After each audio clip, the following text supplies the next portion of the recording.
and throttle up.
Discovery, go and throttle up.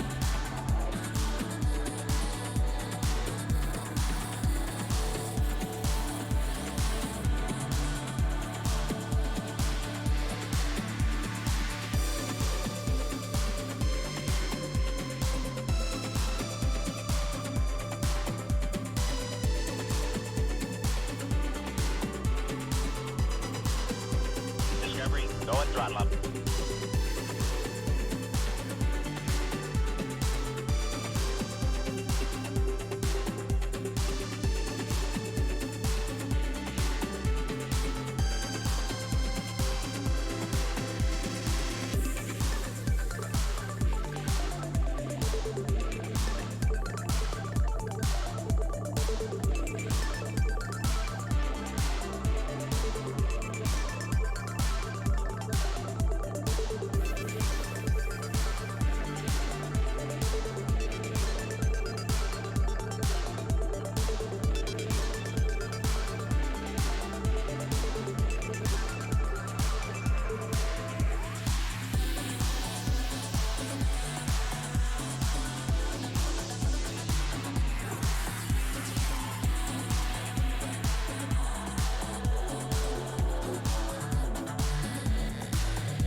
Discovery, go and throttle up.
Discovery, go and throttle up.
All right, dudes. I am here.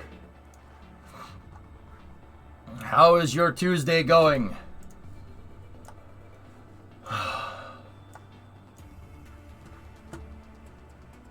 So far, so good. Very nice. Discovery, go and throttle up. Nuggets. Tier 3. Whoa, tier 3. Hey. Not grat. Tiba. It's Tuesday, innit? Yeah, it's alright, mate, innit? It's Tuesday. I'm cheating a little bit today.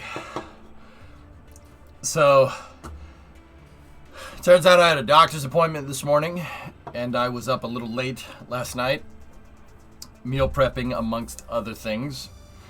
And yeah. So I need a little bit of energy. The real important stuff here. We're going to Uranus. Did you not get any sleep?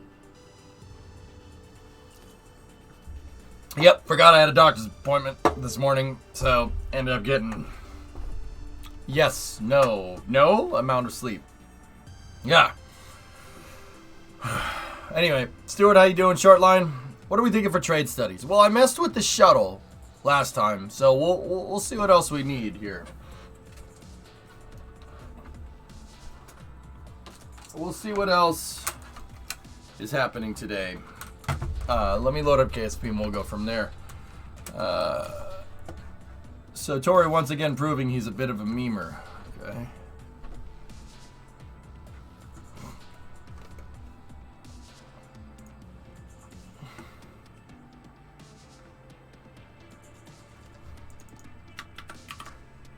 Nice.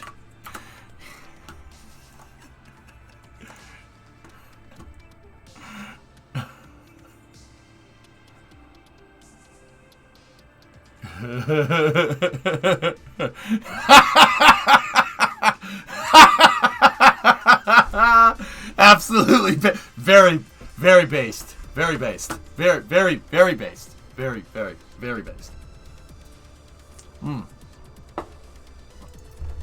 Very based.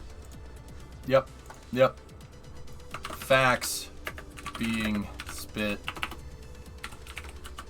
Discovery, go and right throttle up. here.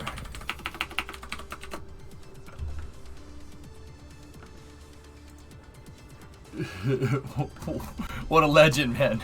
Yeah, see, Tori Bruno gets it. All rockets, all of them. All rockets are the only way that this is gonna get. The only way we're gonna get to like 2001: A Space Odyssey. All rockets, everything, every single one of them, every one of them. All right.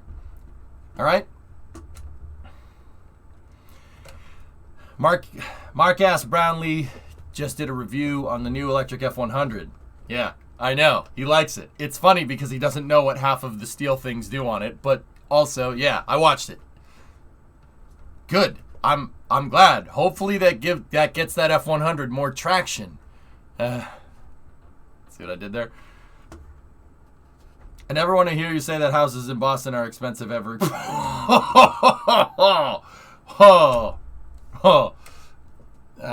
Actually, that's like Cambridge prices for us. Yeah. Look up Cambridge, Mass. But that's, yeah, serious. That's pretty bad. Like I said, we ain't Chelsea expensive, but it's close. It's close. Yeah, I want that. Yep. Ooh. Sorry that half shaft is not doing well. What did you do? Hey Andy, thanks for the raid. Did you see the Space Station Freedom stuff I put in chat at the strat of stream? No, I went and took a shower and made coffee, to be 100% honest with you. Hey, Stuart, got gifted a sub? I've been playing KSP as an anti-school burnout. Reusable vehicles are fun and all. I've been really enjoying just building stuff on over with big lifters. Forget how easy it is that you can actually go places in KSP. Yep. Doom's making new progress on the MSC save. Alright, Creeper, what did you... Hey, I got some more stuff on Space Station Freedom. Dude, that power arm... The power arm is very cool.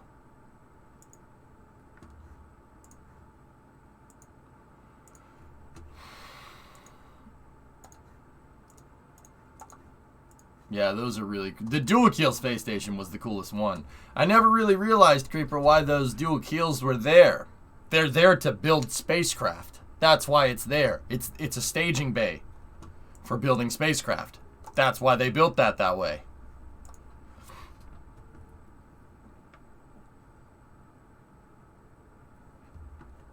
Yeah. Is the Dream Chaser the HL20's younger cousin? Yes. Yeah, man. Discovery, go at throttle up.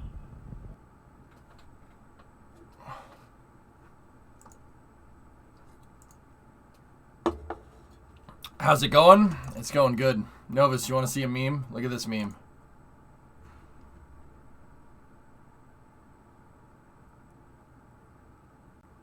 Serious. How do I get rid of this stupid badge beside my name? I don't know, Jeff, has it? I must have missed that. Red badge. I don't know, Jeff. Oh, no. I thought I saw you did different badge. I thought they were putting a sub on. Brilliant reporter as ever, Kamara.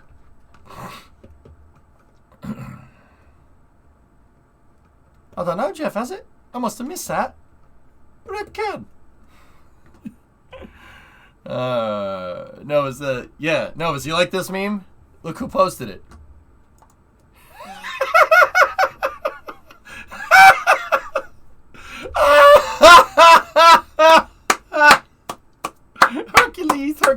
Hercules, that's my little Hercules right there. No, that's perfect. What a legend. Like I said, fellas, at least it's not boring. Look at this Chad right here. Tori Bruno is like if Woody and Buzz Lightyear were one person. Yeah, think about that for a second. Think about that for a second.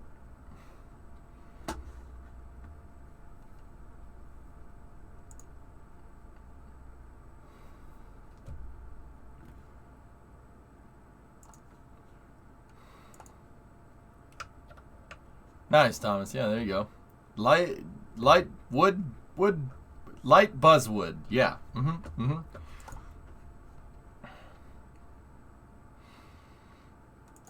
Buzz Lightwood. Sheriff Lightyear. We'll go with that one. All right.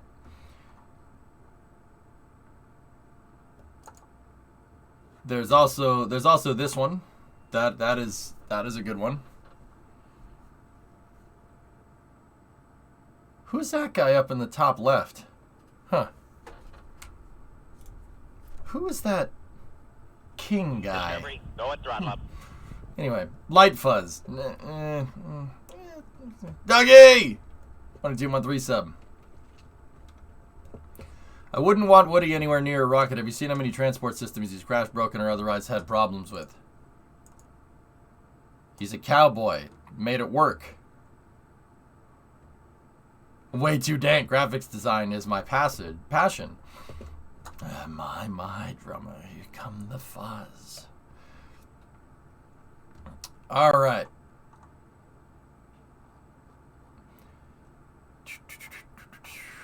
All right, let's look around. Let's see what else. All right, cool. Let's load up some KSP and we'll go from there.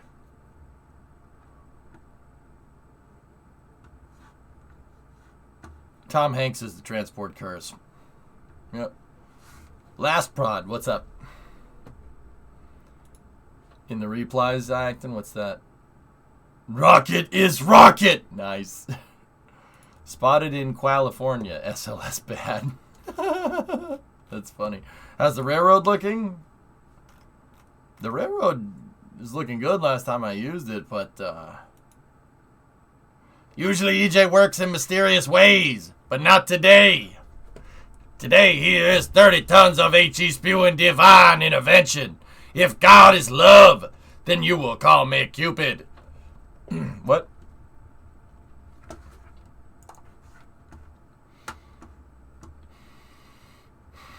Oh, I just thought of something really funny.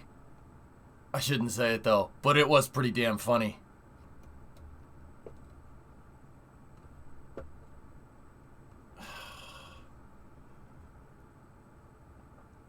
So, you guys know how Tell Us Then posted in Modcord. Let's just say that some farmers recently acquired a tank, and as they were towing said tank away, they were talking with each other, and they had a conversation about picking up chicks in a tank. I kid you not. Yeah, I saw that posted on the Twitters. That was pretty cool. I thought that was funny. Yeah. It was on the OSINT Technical Twitter from like maybe a week ago, Thomas. I don't know, Shortline. Farmers were just taking a tank, and they were like, now we will get all the chicks. And I'm like, that's weird. Generic name, what's up? I just started playing MSC. What's your setup? Wheel shifter and pedals. G29. Oh, speaking of input systems.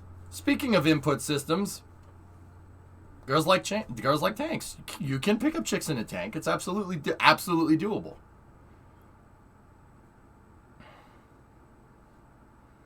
What, you wouldn't try to pick up girls in a tank?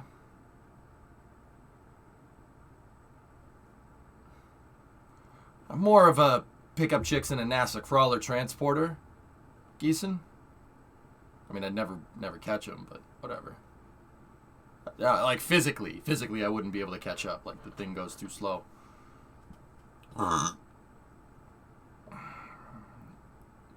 Speaking of that, fellas, I got something to show you. I was perusing Micro Center for fun yesterday, and I found this.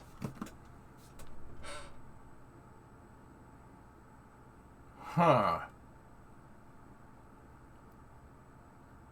Yeah. Yeah, I found that. Yeah, that's pretty neat. Yeah. It's a 737 throttle quadrant. But the thing is that it's modular. So if I bought another one, you can bolt it to the side. There's attachment points. You can bolt it to the side and you can configure the levers. So if I bought another one and you bolted it to the side of it, I could put the throttle levers on the left and make a 4-engine throttle quadrant. It's modular. You can add to it. While you were perusing Micro Center, did you happen across an RTX at a reasonable price? 3090s were going for $2,000 at Micro Center. That is a big freaking card, Tessa. That thing is huge. Add one more and you could fly a 225. You could configure it for that. Yep. Yeah, that was there, Thomas. That was there. It was actually really freaking cool and I wanted it, but I'm trying to not go super crazy with money, but this was cool. Because I don't have a throttle quadrant. I have a yoke and I have pedals, but I don't have a throttle quadrant. So I bought a throttle quadrant because that was the coolest one there. What did you get? Oh, wait, you're going to like this. Here. Look at that. Thrustmaster TC Boeing Edition. It's a 737 throttle quadrant, man. Look, you could get the speed brakes on it, or it's configurable, so you can make that flap control if you want. Look, it's got thrust reversers on it. I mean, look, it's not for like a military plane, right? Like, I like flying around the Citation. That's my favorite plane to fly around in flight sim, the CJ4. But if we were flying around the CJ4, this is perfect because that looks exactly like its throttle quadrant. So I'm actually pretty happy about that. How much? 150. Business expense. I gotta write some stuff off because tax season, new tax season. 3080 Ti is on par with gaming performance. 3090 is not worth it. 3080 Ti's back, I think, at Micro Center were like $1,800 or something, dude. But they're huge. I didn't realize how big that card actually is. It's like this big. It's like 30 centimeters, dude. 30 centimeters long and like, I don't know, 10 thick. The thing's a freaking monster. Discovery. KSP is track IR support. Yeah. Yeah, you're not wrong. And you would need a new power supply? I think it's 1,000 watt in there. I don't know. Yeah, maybe. You're probably right.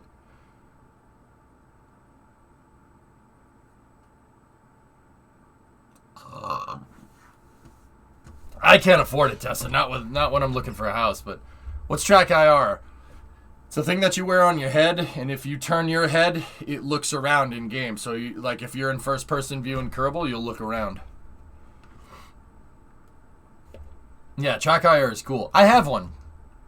I have one. Mike, guy that works at track IR, gave me one a little while ago. Yeah. Yep. It's really cool, actually.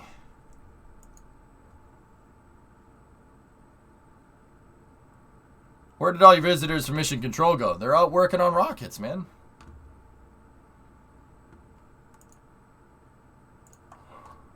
Let me see.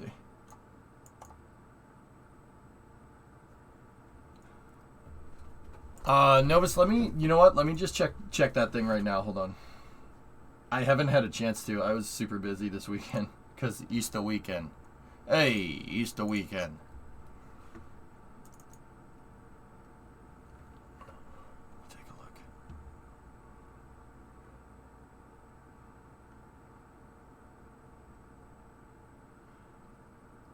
I actually like this. Yes.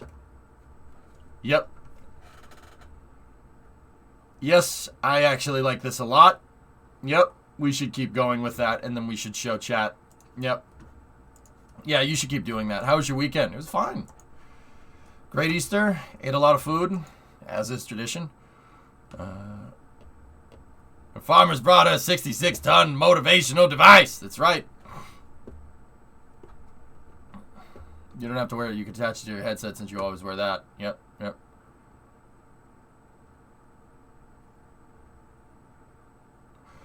Yeah, Balak, I have no interest. All right, short line. Good, good. What was Easter dinner this year? So, turkey, ham, mashed potatoes, green beans, broccoli, cauliflower, mac and cheese.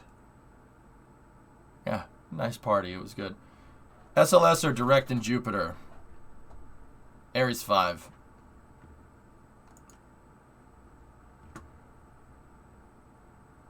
Nice, Joj. There you go. Yeah, no, it's good.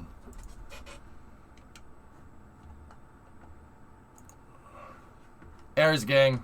All right, speaking of that, let's go over here and let's look around, shall we?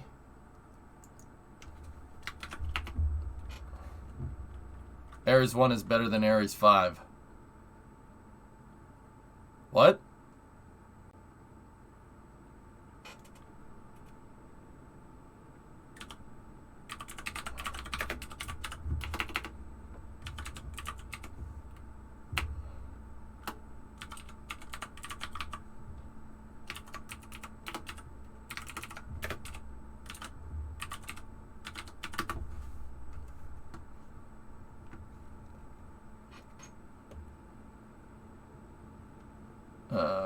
You might be able to hear the wind. Just build this. What do you mean by trade studies? I'm looking at different things that I want for new mission architecture. Phil, what is this?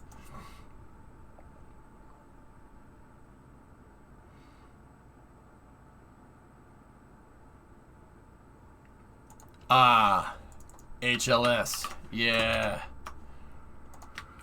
Is this a Haze Gray video? Yeah, it is. Alright.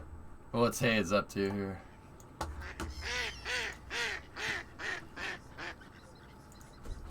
So this is coming from Haze Gray Art.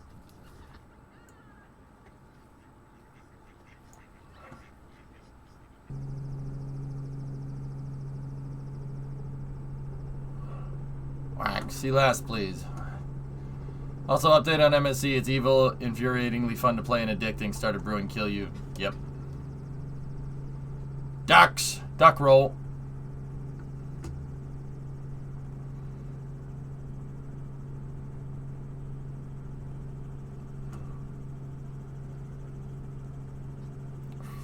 Saturn V Visitor Center over there.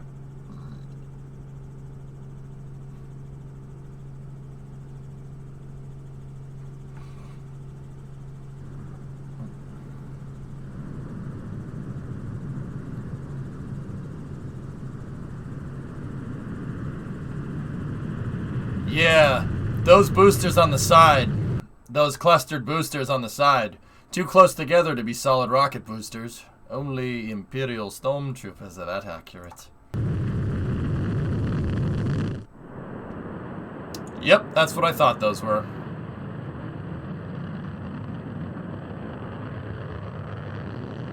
Dude. That's a lot of power, man.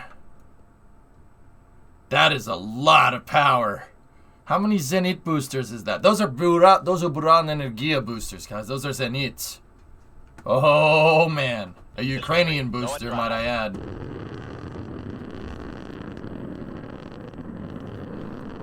Yeah, Tessa, that proves that the Sandcrawler was an inside job. Obi-Wan killed all those Jawas to get Luke to come with him.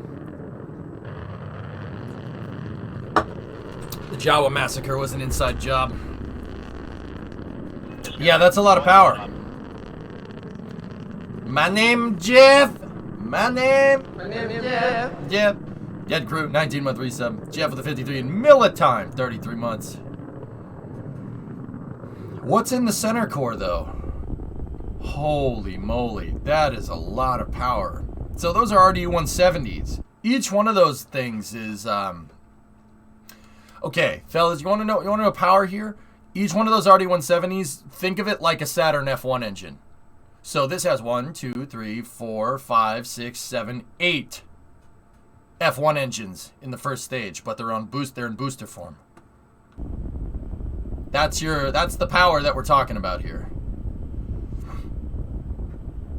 I thought NLS was shuttle derived. Just wait a second. We'll get to this part.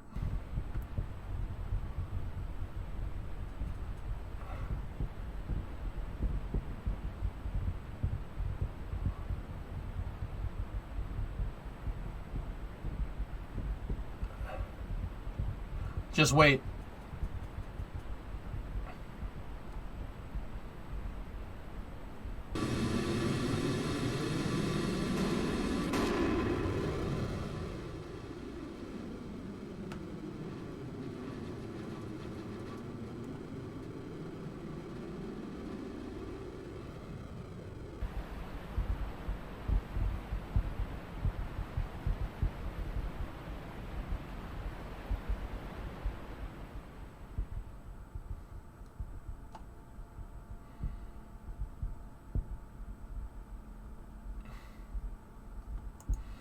Yeah, Haze Gray did this render. Yeah. Here, that's the National Launch System. Check this out. National Launch System.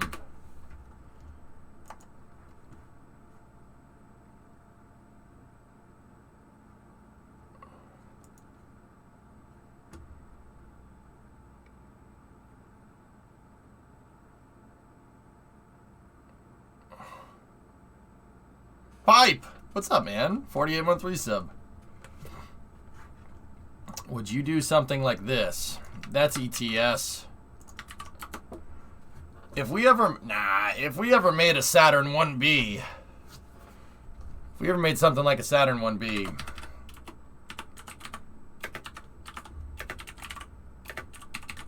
Discovery, go at throttle up. the AJ260 would be AJ260 would be what we what we do. That was the actual plan. Have you heard about the spin launcher? Yeah, Joe, I know about that.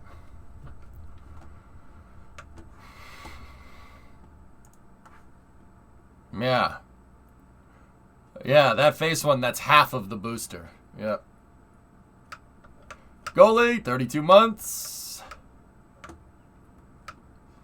Yeah, the test article was half of a casing. Yeah.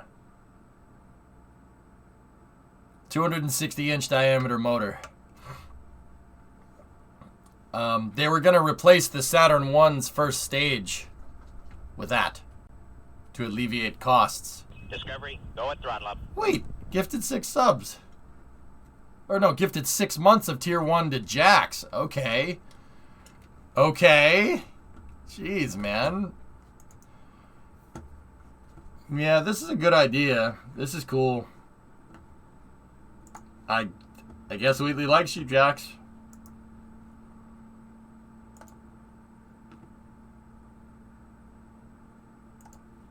Mm-hmm.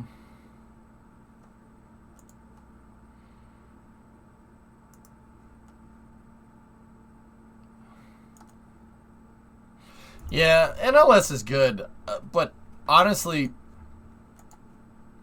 SLS gives you a better baseline. My big problem with SLS has always been the upper stage.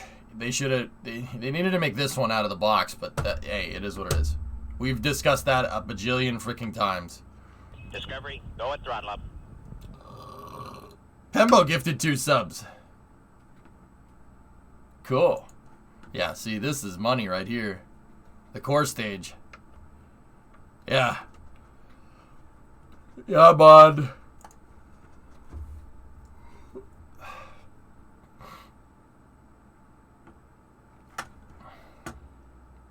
You'll rant about it eventually. No, I'm good.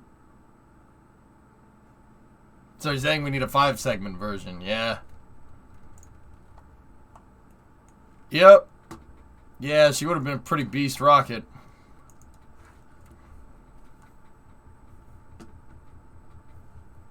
Heck, a new Glen Upper stage on top of it, SLS would be pretty good. That'd be pretty neat. Anyway, that's cool. That's a cool render. That would have been a big rocket. Your mom's a beast rocket. No, your mom's a beast rocket. Could wreck, nerd.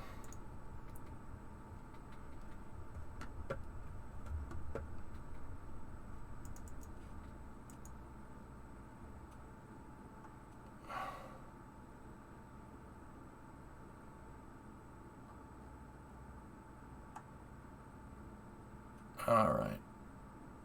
Low effort. Your life is low effort. Drummer got him. Freaking destroyed. All right. Let's see.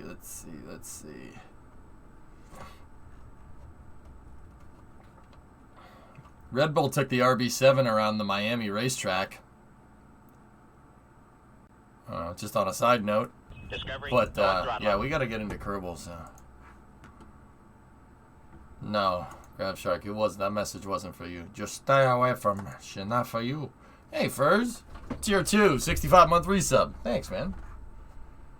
Alright. Let's go up in here. Let's just turn new astronauts on again.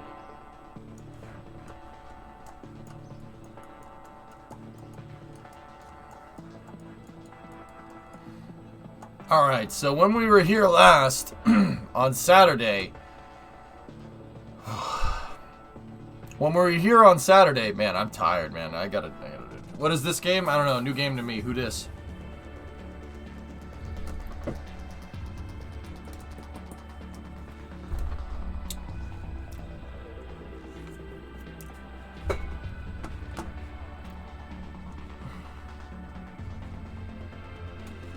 We choose to go to Uranus. No, you don't. You didn't choose that at all, Jim. Do you have wings now?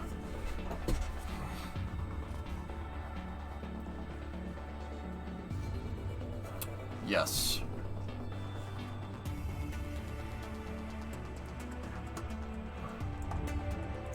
So, this is what we messed with. And it turns out the shuttle, Collins, with a little bit of tweaks, is still extremely good at what it does. Like, extremely good. To the point where I got a little annoyed because I built this thing to freaking last, and it did last. It freaking works excellent. It's like, kind of bad, man. This thing works like a champ. Did you guys, I mean, you guys see how well this freaking thing performed? It was really good. 9-5, there's my wings right there.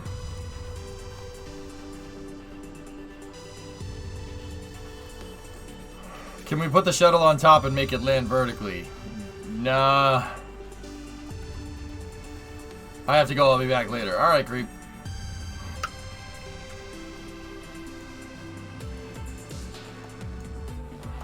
Hey everyone! Come and see how good my shuttle is! It looks good. Real good. So, I looked into this being one of the launch vehicles that we would use, coupling this with a heavy launch vehicle. Actually, similar to how NLS and the shuttle were supposed to work together. Shuttle is overrated. We need Pathfinder and a C5 to launch it. Yeah. No. First. Not Jack Johnson and Tom O'Leary. No. The left one is James Westfall, and the right one is Dr. Kenneth Noisewater. You external tanks play your cards right, you just might get to meet the whole gang.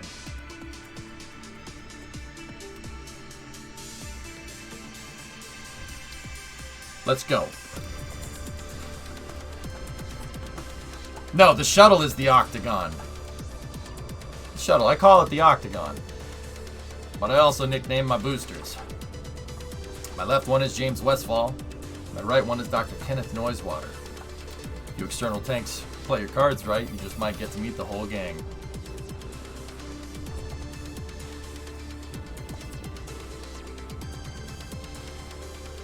So, this thing still works really well.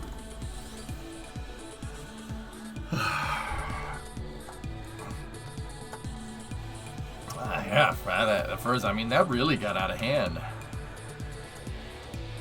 No touching of the face or hair, and that's it. My shuttle operations manual is leather bound. The flight deck smells of rich mahogany.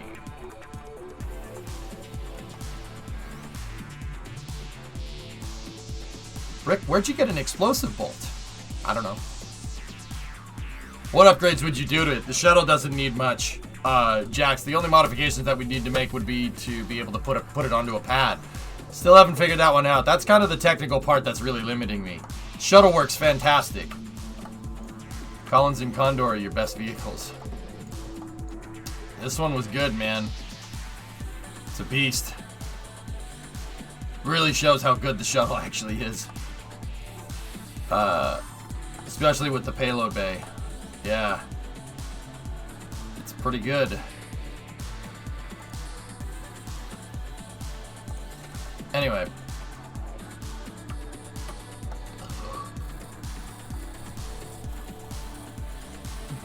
Yep. It's called a Retro Encabulator by Rockwell. It's illegal in 9 countries. Isn't your best bet a new stack with an already made shuttle? Not necessarily. We gotta explore some other things today. 30-minute integration with the shuttle is probably not doable, Tom. That's the problem. So let's look around through my other launch vehicles and let's see what we have.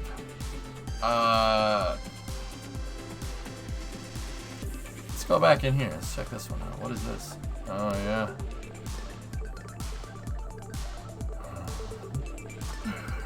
Oh, jeez. Yeah. Yeah, no. That's not a good idea. That's one of my stakeholder expectations,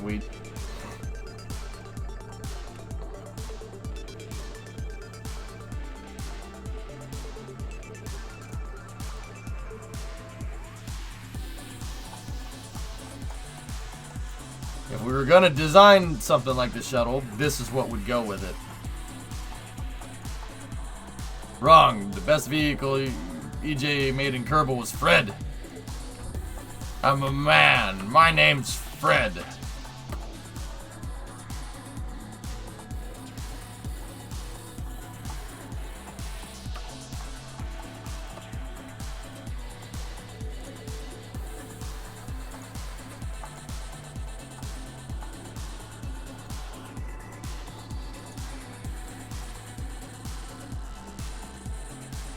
We have this masterpiece, this tall drink of water right here.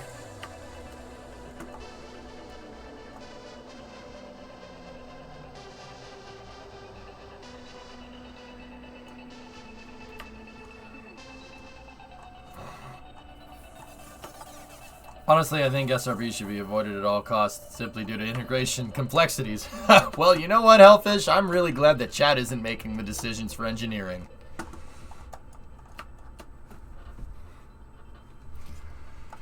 Yeah, that's this is basically the SLS. It's SLS Block 1B in the cargo configuration. I always wanted you to do the real SRBs. Well,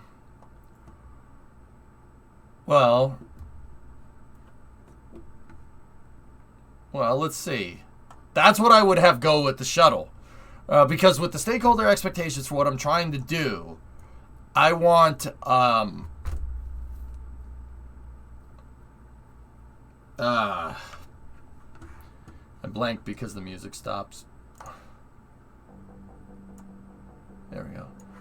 I want a medium-duty launch vehicle and a heavy-duty launch, or super heavy launch vehicle. So I need something like Saturn 1B, Saturn 5, or Ares 1, Ares 5. Something like that needs to be done.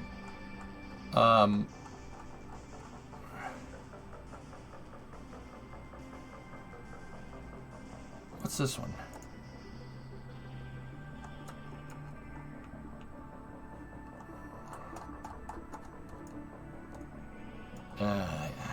There's the Rockstar. No, not that kind of steak. Jeez.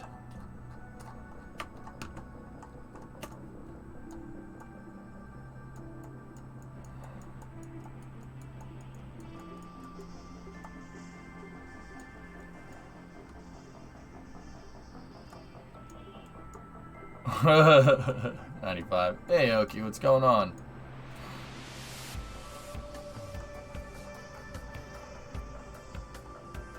Not bad, huh?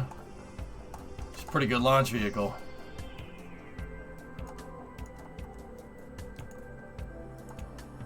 Oki, gifted a sub. Right on. Discovery, go at throttle up. Something like that, Jim, yeah.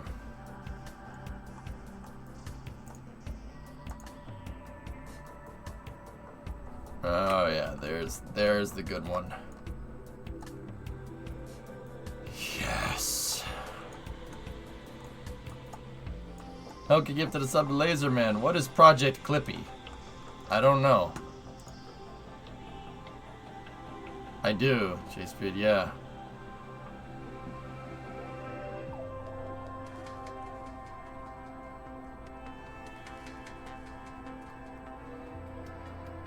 Discovery, go at throttle. Laserman, you guys are just gifting subs today like crazy. Basically, you want a modular rocket family, something like that. That's my stakeholder expectation. That's where this starts.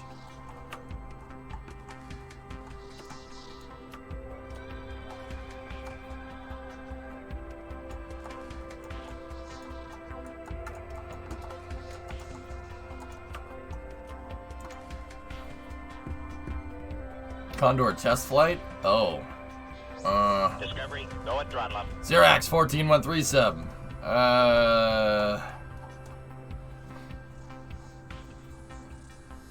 Yeah.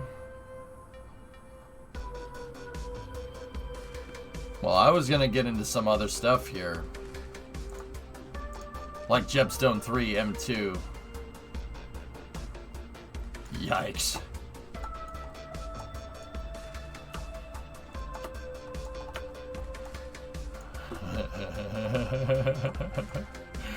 This freaking thing. Remember that Eyes Turn Skyward thing? I basically did ETS in my career mode save. These are all old builds, style from throughout the years. Jebstone 1B. Yep. Yep. Yep. And that ultimately led to one of the best rockets we've ever made.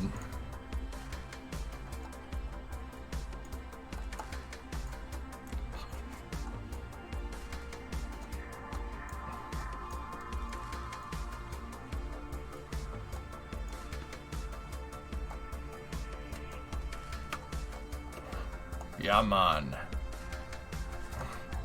No, it ain't no markup. It's no markup, Jax.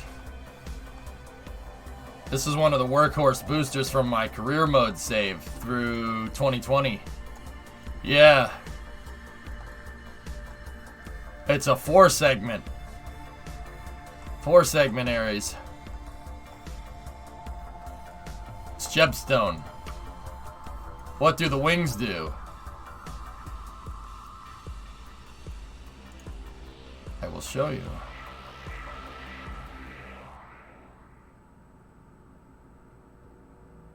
I don't know, J-Speed. There's a reason why I'm not really listening to chat and I'm doing what I want to do. I'm going through these stakeholder expectations and going through all the architecture to show you guys the process. I don't need chat's input. I'm going to do what I want to do. Ultimately. Alright, ready?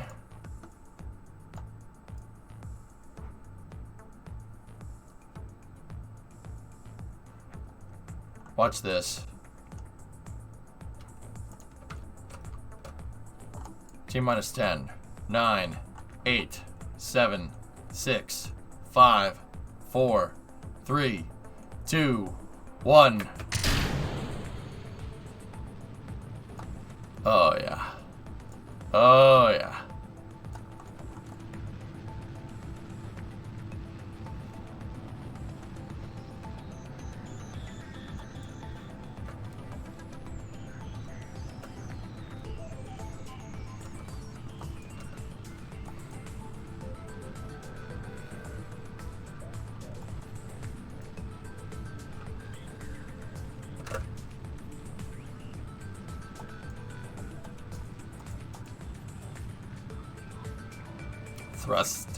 Thrust curve. This SRB has a thrust curve on it. We programmed a regressive thrust controller with the cow. What? See how the thrust is fluctuating?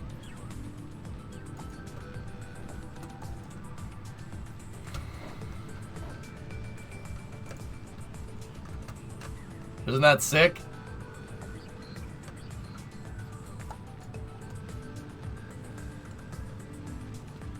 SRB tail. Yeah, the tail is working correctly. Discovery, go at throttle up. It's going to start ramping down automatically to reduce G load on the vehicle.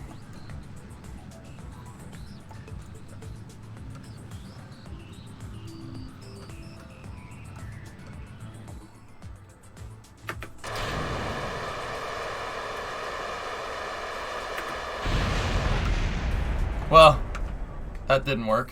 Here. Let's deploy the fairing. Nope, we can't.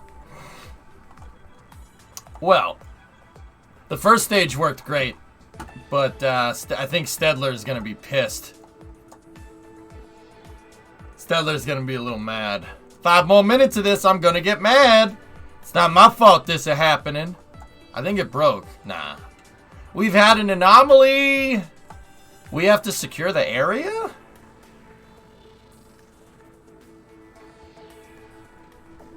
Boy, the superintendent's gonna be pissed. Nah, keep in mind, guys, these are all just craft files that I was doing various things in engineering mode with. Now, somebody asked why the wings are on that thing. Watch.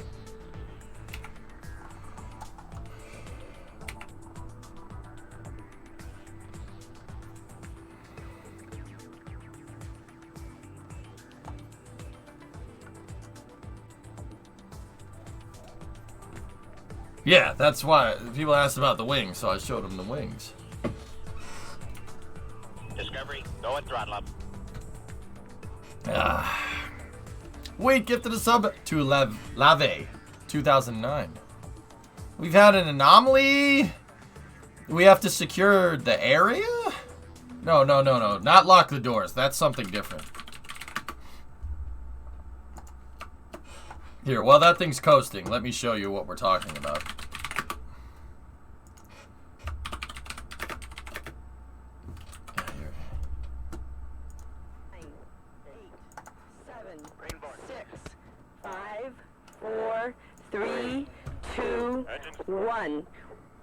We have ignition and liftoff from Cape Canaveral Air Station of the Air Force Delta II launch vehicle carrying the new GPS-2R satellite. We have had an anomaly. We need to... We just had an anomaly of the Delta II launch vehicle from Cape Canaveral Air Station. We need to secure the area, I guess? We need to secure the area. Literally raining fire down from the sky. Once again, we had liftoff of Holy shit. launch vehicle from Cape Canaveral Air Station. It's not funny. It's not funny. That's not funny at all, but Jesus. Jesus Christ! Oh my goodness!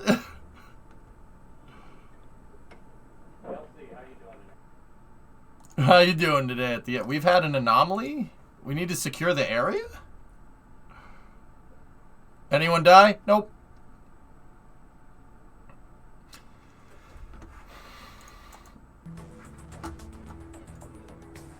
Alright, so watch. Watch what those wings are. Passive. It's passive stabilization on the way down. So with Gemstone 4, we can go get our casing back. That looked like magnesium burning. It was burning bright white. Magnesium? Bro, magnesium is little dog. Ammonium perchlorate and hydroxyl terminated polybutadiene is muscular doge. Okay. Magnesium. Magnesium is little wimpy boy propellant. You need to burn aluminum. Yeah. Discovery, go and throttle. Man, I really hope those chutes work. They didn't. Headphone users? Headphone users, sometimes Kerbal overloads the sound. Just in case, please, headphone users, one last time. Sometime Kerbal overloads the sound. It overdrives the sound when stuff hits the water really fast. Just, you've been warned. Okay, that wasn't too bad. Man, go and throttle up. Stedler's not going to be happy. Who did it better, Delta 2 or Antares? Delta 2. So, that's Gemstone. That flew on a really weird trajectory, to be honest. Stedler, line 1. Tell him I didn't have enough money for cab fare. Yep. Someone stole my car.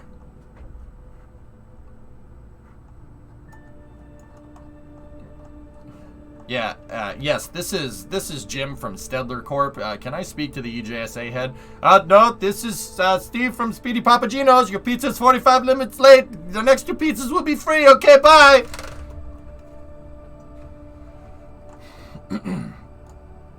Sir, this is a Wendy. Sir, this is a Wendy's.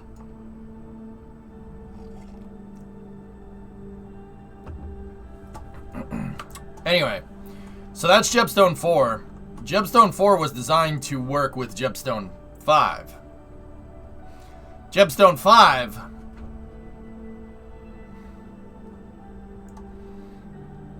well...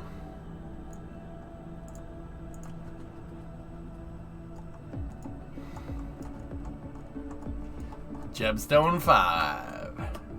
Hey, Lava Eagle. Gemstone 5. Gemstone 5. My man.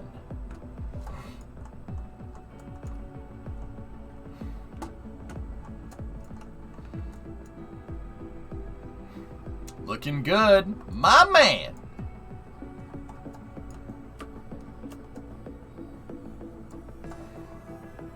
It's not pointy enough. So, Gemstone 5 is basically just a modernized Saturn V. That's all it is, dudes.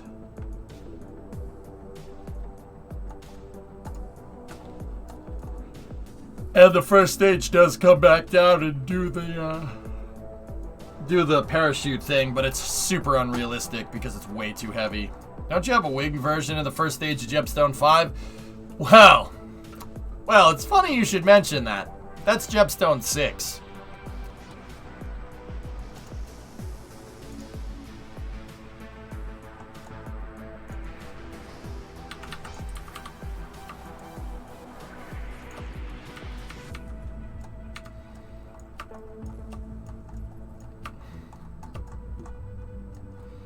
Yeah, Gemstone 6. Discovery, go at throttle up.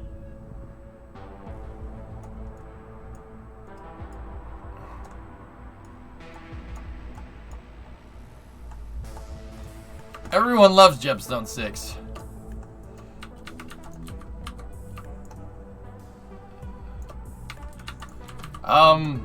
Here, I'll show you.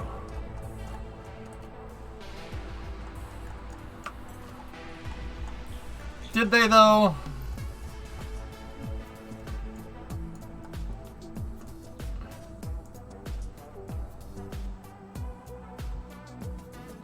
I mean, just bought 39-month reason. I mean, it's cool. I think. Is it cool or not? I can't tell.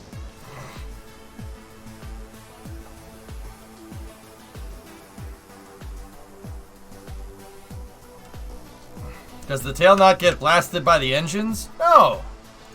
No. The tail doesn't get blasted by the engines because it doesn't light a liftoff.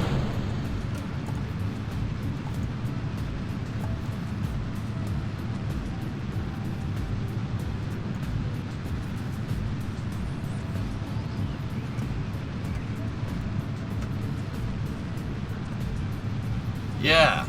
Yeah, see?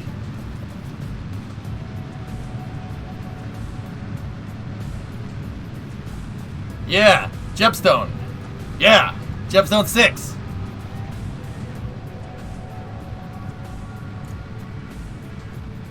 Yeah, the wing. The wing ends up pulling in the opposite direction. So this is pulling it down that way, but the wings are all pulling it that way, and it stabilizes out, just like the shuttle. He's gifted 6 subs. Thank you. Discovery, go at throttle up.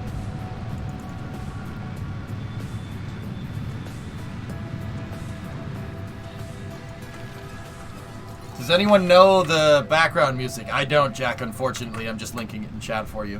Unfortunately. Last, is this like a reverse strato launcher? No, this is an S1C flyback. It's a Saturn V. It's a Saturn V first stage with a Saturn V, well, with a Saturn V third stage essentially behind it. Watch this. See if your boy still knows how to do this.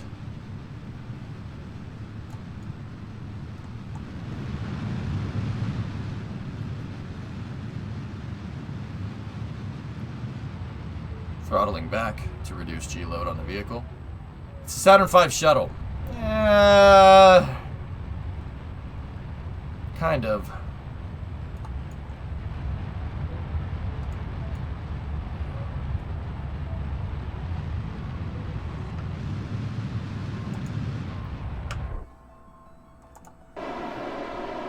Stand by for separation.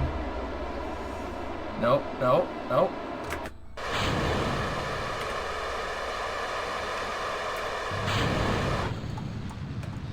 There we go.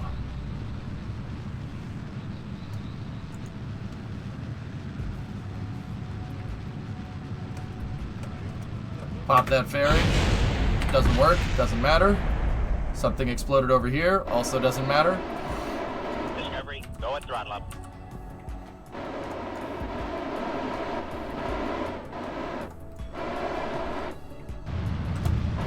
Yo!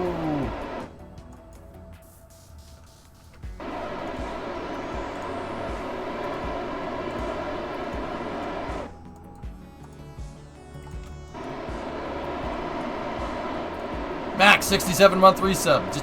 Just give me a second. Just give me a second, okay? I got this.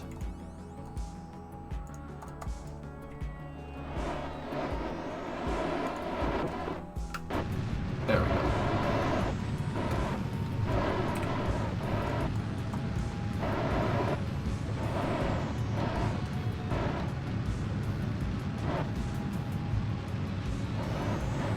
Thanks for the link. No problem.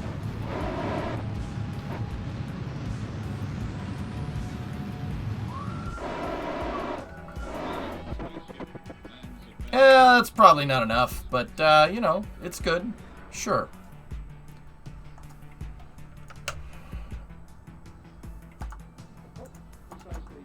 Do you want to learn from the satellite?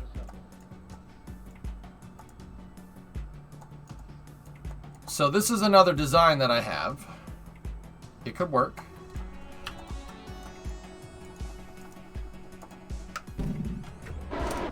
Yeah, I could really use that extra Delta V. Well, we got no left. We got none left.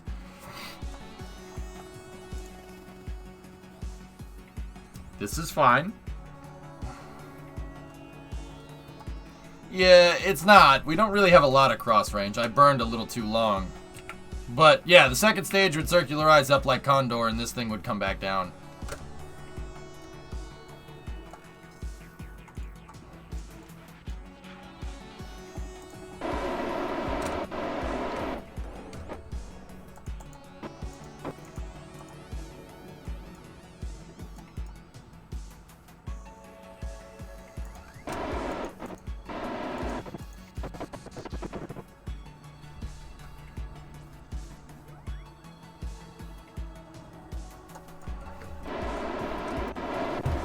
No.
Yep. Discovery, go and throttle up.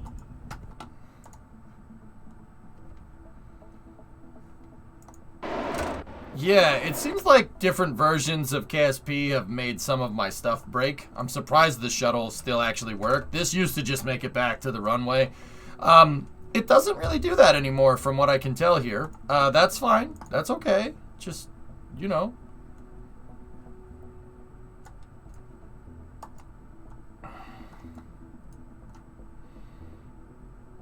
Hey, hey, hey, there you go, you little meat.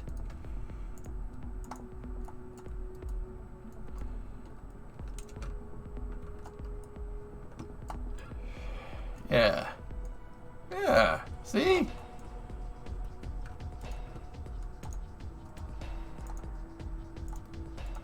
We have to lock the gimbals.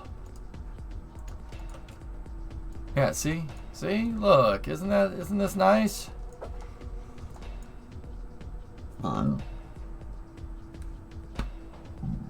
We're good. I don't know what that is, but hey, whatever. Yeah, this probably would have broken up.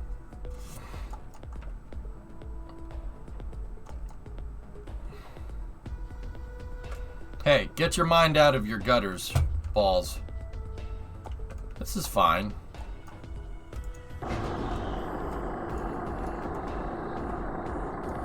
See, isn't that cool? Isn't that neat?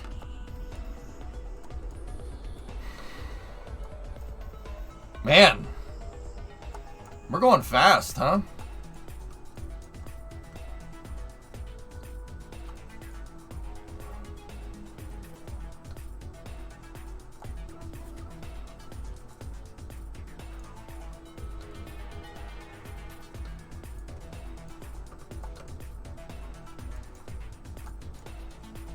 Man, we really designed this pretty well, huh? Look at this thing. That's very nice.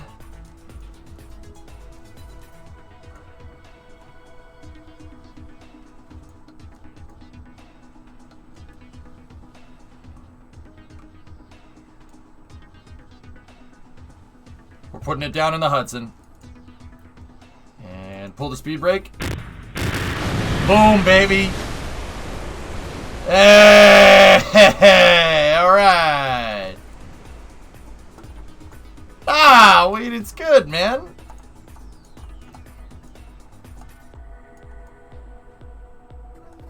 Yeah. So, like, if that got near the runway, it would have been great.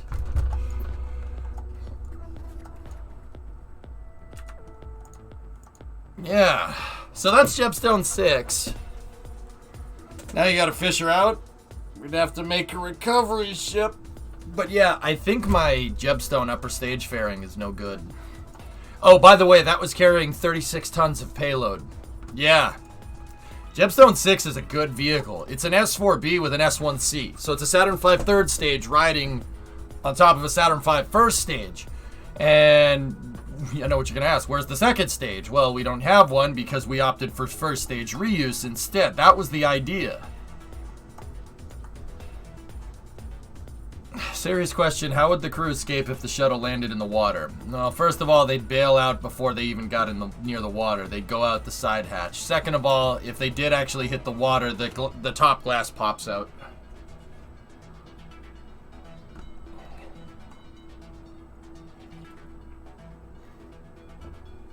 Like in a shuttle landing in water is basically death. I'm in fact amazed that it never happened because yeah, shuttle landing in water is not a good thing. Yeah, the top glass can pop out. Yep. Because you know all that thermal protection system, right? That absorbs water really well. They figured that one out. So yeah, shuttle landing in the water, it would sink really fast.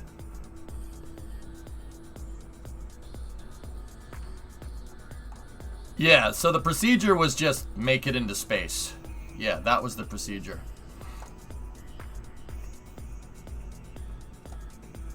There's Atlas with its old school Centaur stage. We don't need that. That's junk. Ah, it's a load of junk.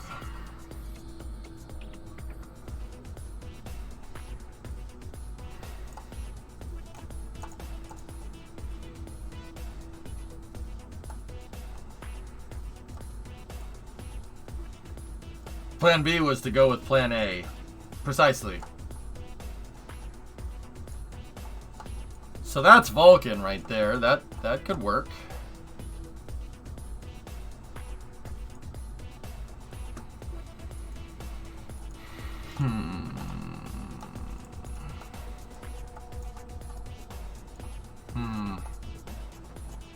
Yeah, Vulcan flew.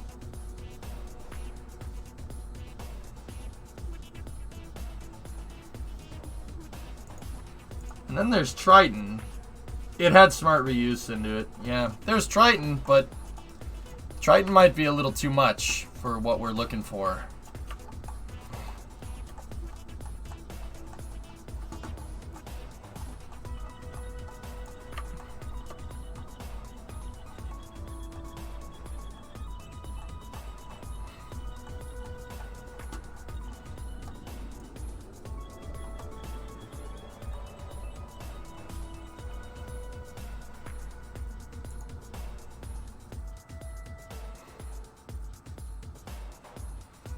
Did you ever get it to work?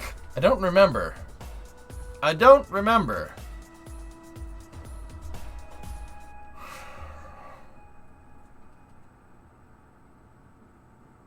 Why not KS25s? Not enough power.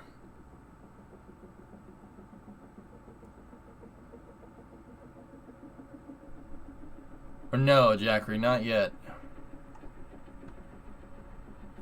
I'm turning the volume down. Triton doesn't work anymore. Yeah.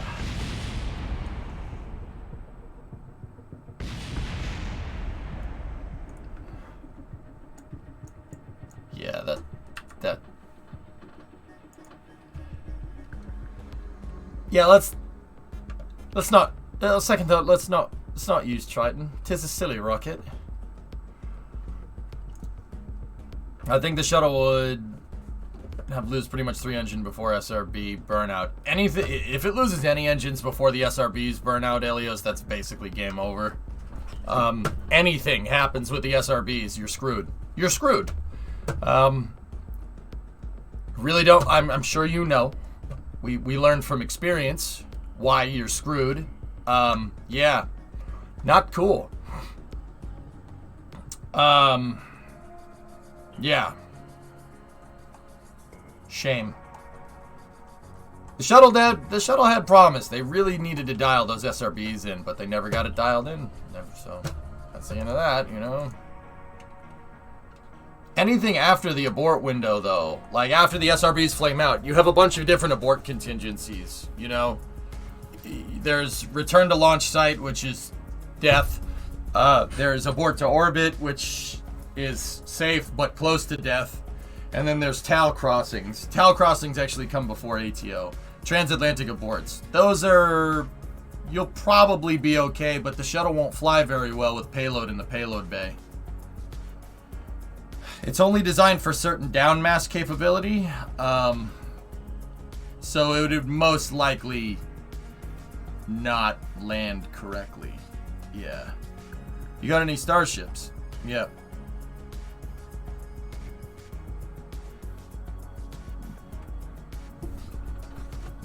On the topic of SRB failure, don't watch Moonfall if you like your shuttle experience. Joji, you could just end the sentence on the topic of SRB failure, don't watch Moonfall, or even better, if you wanted to condense it down, just don't watch Moonfall. Why use more words when few do trick? Neptune will still work, MC, yeah. The old versions will still work. But I didn't launch this here, so let's...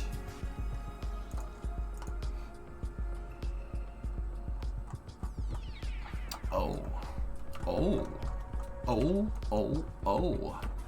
Huh. I don't think this will work anymore, guys, because of the multi-docking. The multi-port docking that I have up there for the second stage. I really don't think it'll separate.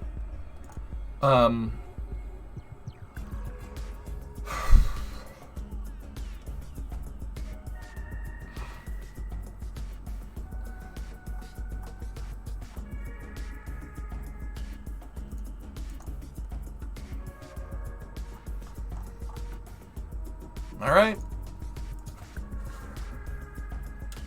I'll check.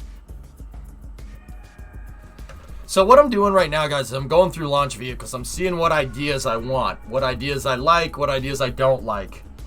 I got some plans kind of floating around in my head. And just because this is the restart into mission mode, what I wouldn't mind doing this time around, just this once, is designing the architecture in engineering mode and then putting it into mission mode. That is literally what I did to start the mission mode program in the first place with the Imahara rocket, and that was a good little rocket. So I'm gonna do that again this time around just because I'm jumping back in. So we're kind of looking at other things here and we're seeing what kind of works and what doesn't. Alright, so let's see what Condor does.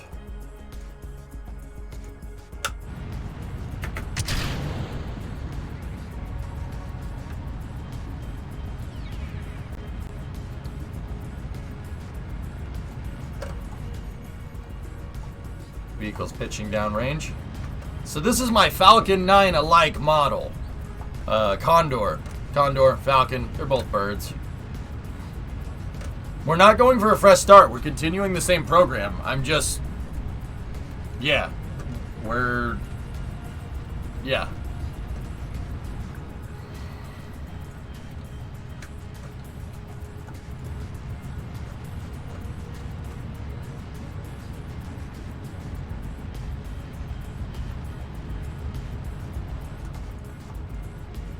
We still get access to everything made before. It's the same mission save. Yep.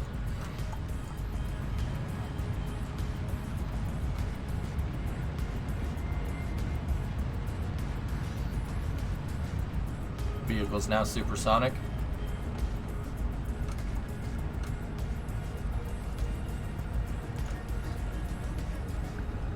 See if your boy remembers how to fly the thing.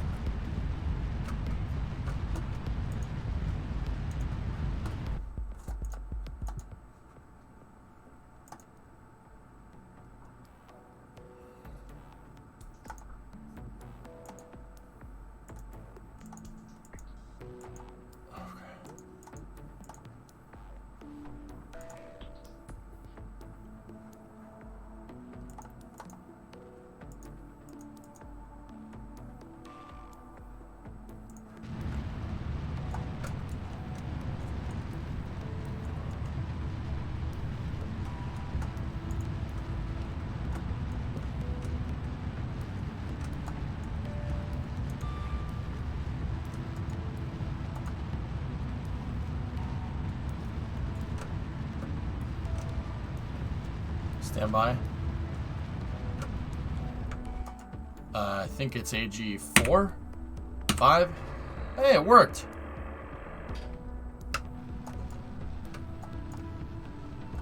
Nice.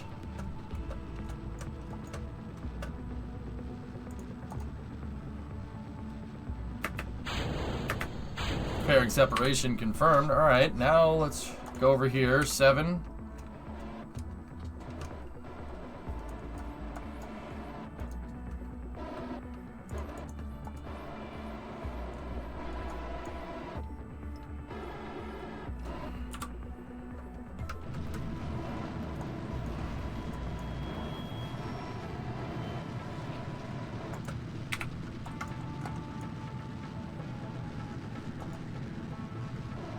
Got to get that above 70.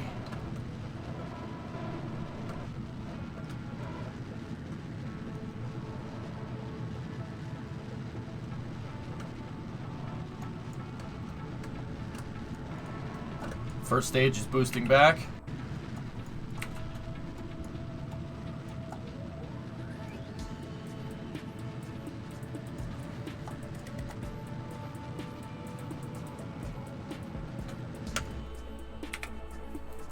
Okay, stage is reorienting.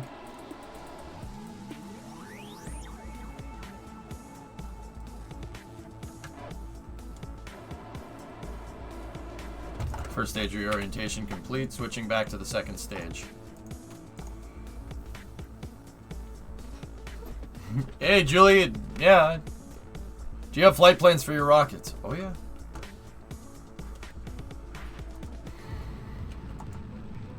Back over to the second stage here.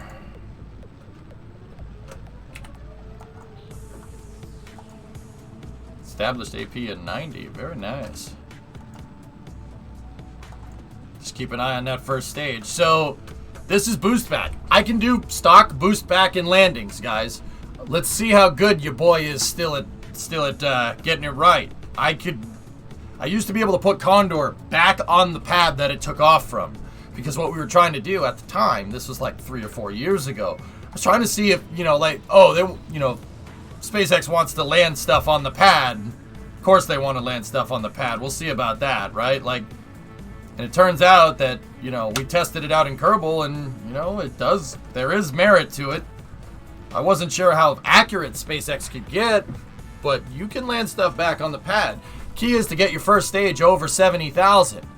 And then you switch back to your second stage. You get a high TWR second stage, just like Falcon. It circularizes, right?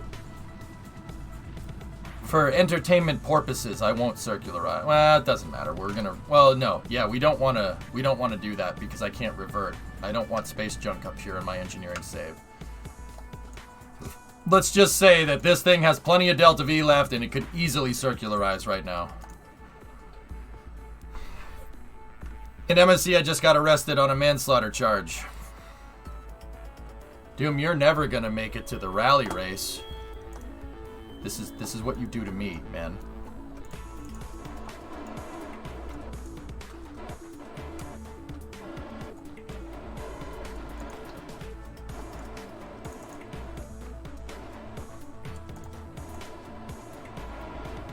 We're gonna be short unless we sail it.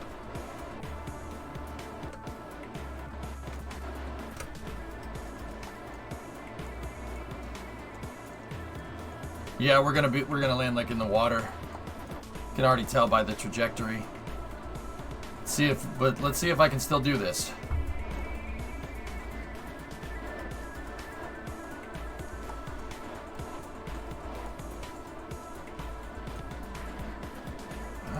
Maybe.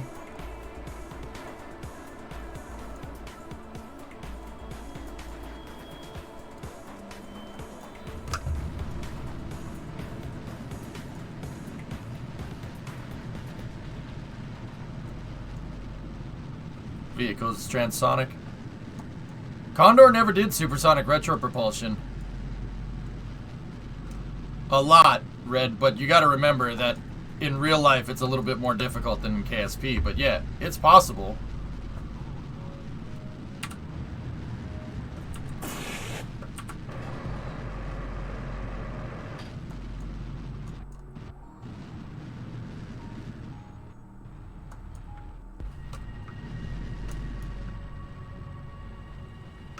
Except when the landing leg doesn't go. Well, we're running out of fuel, and that landing leg doesn't want to do it, so... Oh, there we go. Yeah, there it goes, just in time for me to crash. That's nice.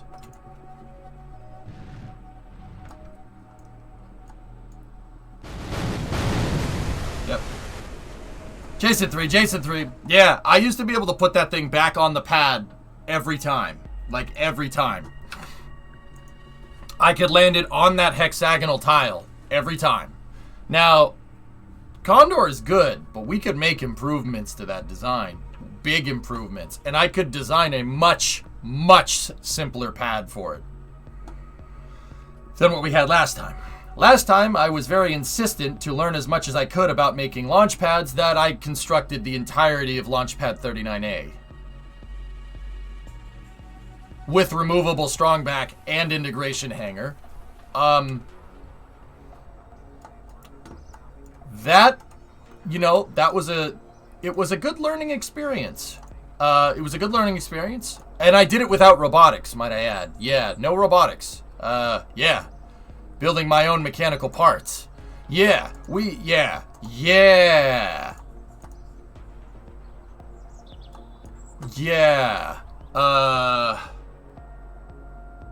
Did the Kraken visit? Yeah. Yep.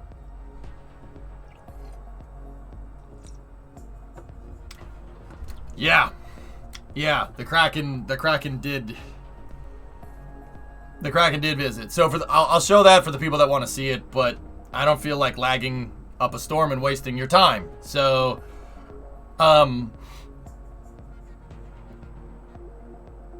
just watch. Yeah, that's right, Red. Indeed.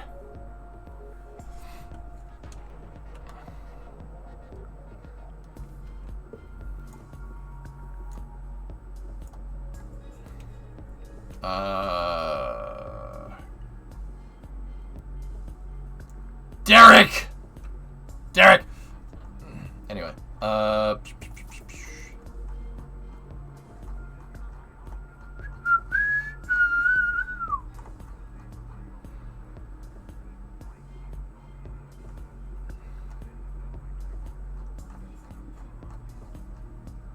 here we go. Shelly!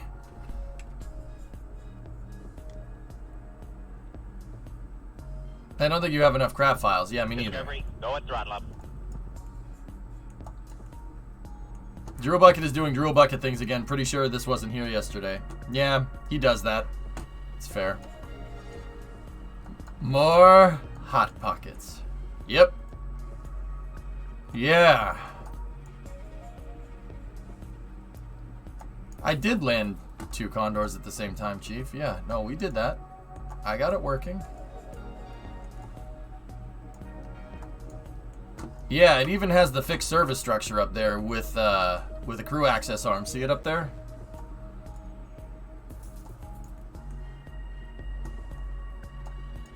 You know what? You know what's messed up? I could get this to work. It would take me 6 months, but I could get it to work pretty reliably.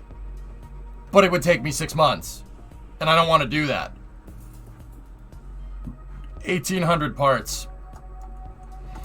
So the crazy part is, fellas, is that the strong back literally detaches, and the strong back can go park inside of the hangar, and I put the rocket together on the strong back, and then we roll it to the pad. It's hardcore, dude. Please, sir, no more pads. No more pads like this. Yeah, no. I know what works in Kerbal and what doesn't. Okay, now catch Condor with the clamps on the strong back.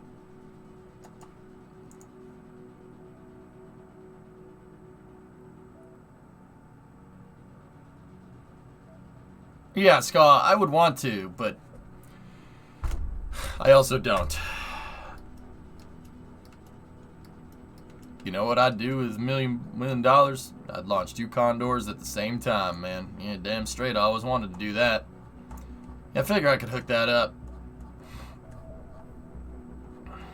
Because, you know, chicks dig dudes with rockets.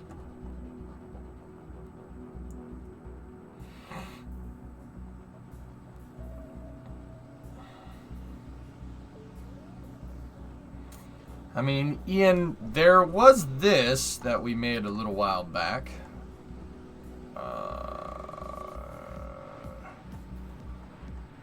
Please hold.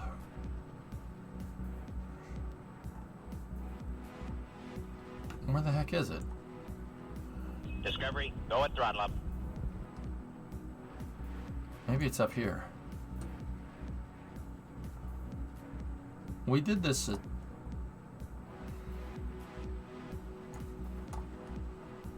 Hey, Postal 18-month resub. Excuse me, when hop?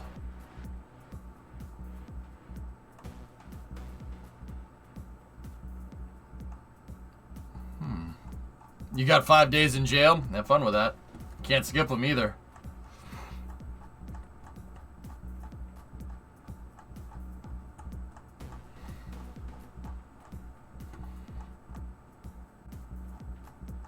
Wait, I don't know if you ever saw this, what I'm about to show you. Oh, there it is.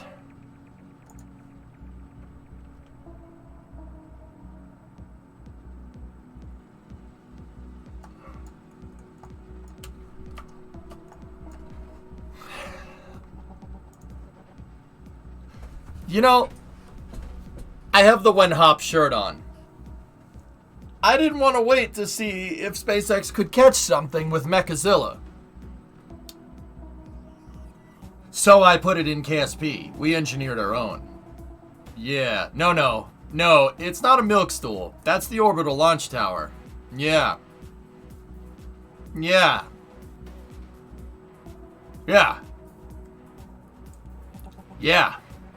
Watch. Sometimes the Kraken eats it. Sometimes. But that's expected with all things. William Kerman, speaking in 2012, the founding of the Kerbal Space Program, said that all difficult actions are overcome with ample Kraken strikes. If this Kerbal Space Program teaches us anything, the exploration and taming of the Kraken will go forward, whether we choose to be a part of it or not. We need to be a part of it. We need to lead it. For the eyes of the world, now look into space, to the Mun, and to the Kraken beyond.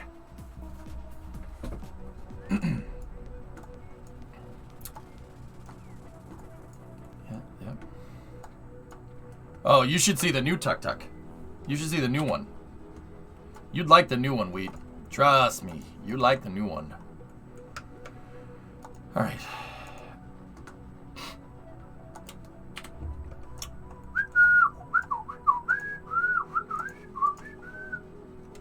Okay.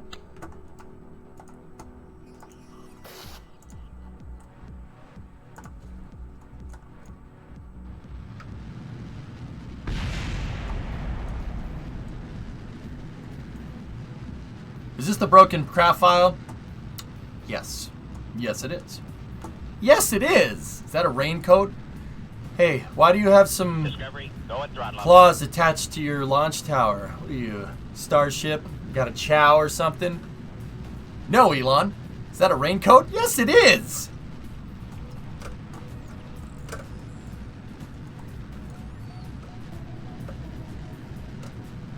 Hey, Koenigsman, why do you got copies of the style section there? A dog? Little chow or something? Is that a rocket? Yes, it is!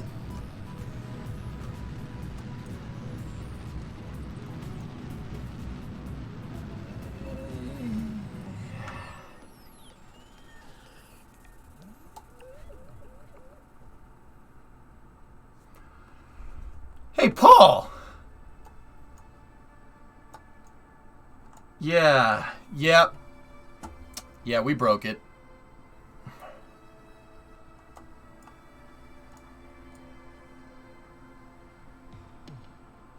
Well, the rocket's fully fueled, guys. That's why. It's really not designed to catch something that heavy. And that's why we broke it.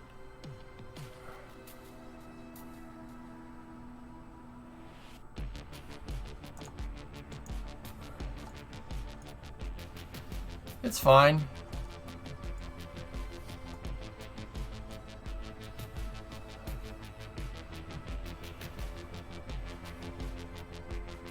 Right? Alright, anyway. Before that breaks, like everything else that we've launched today. Yep. So you can catch them. It's difficult, but you could do it. That's theoretically possible.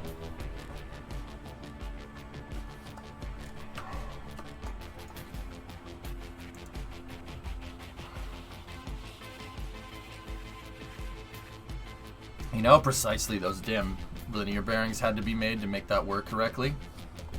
Discovery, Did go you at know that throttle it's up. bending? It's not bending. You didn't see it bending because it isn't there. You didn't see Kraken parts on the runway. You didn't see it because it isn't there. Now, getting away from launching the rockets just for a moment, I also have stuff like...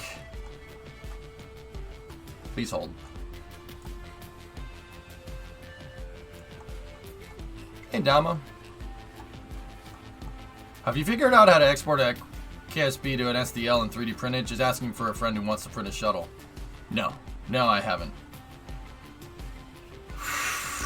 I haven't figured that one out. I'm sure it's doable. But Predominant did it a little while ago, and there's a big problem with fairings. Fairings render all the shapes, so it doesn't really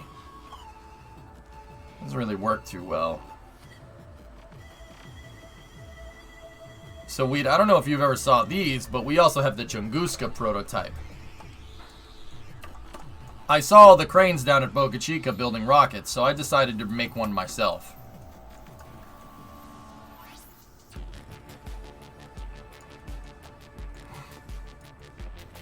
.6 degrees of deflection. Not great, not terrible. No, it's a Chunguska. Big Chunguska. Bolshoi Chunguska. Yeah, it ended up turning into a trebuchet. Crane, trebuchet.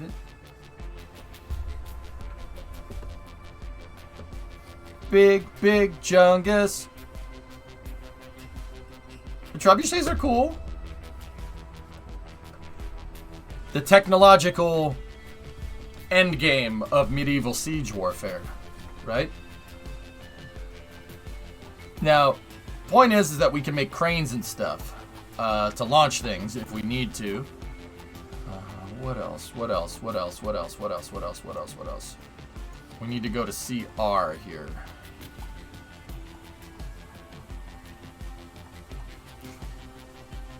I also have the shuttle pad, which was never completed. But I have the shuttle pad.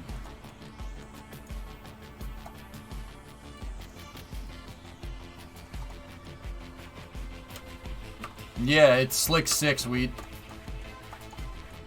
Here. Let me show you derelict. No, no, I don't care, Epic. Get out of here.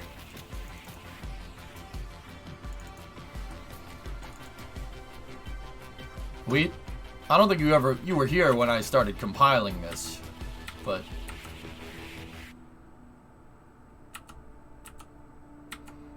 let's just say I've been amassing a little bit of a research folder over time. Where's the picture that I'm looking for?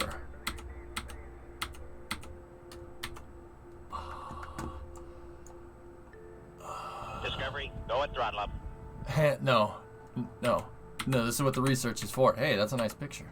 That's also a nice picture. We got...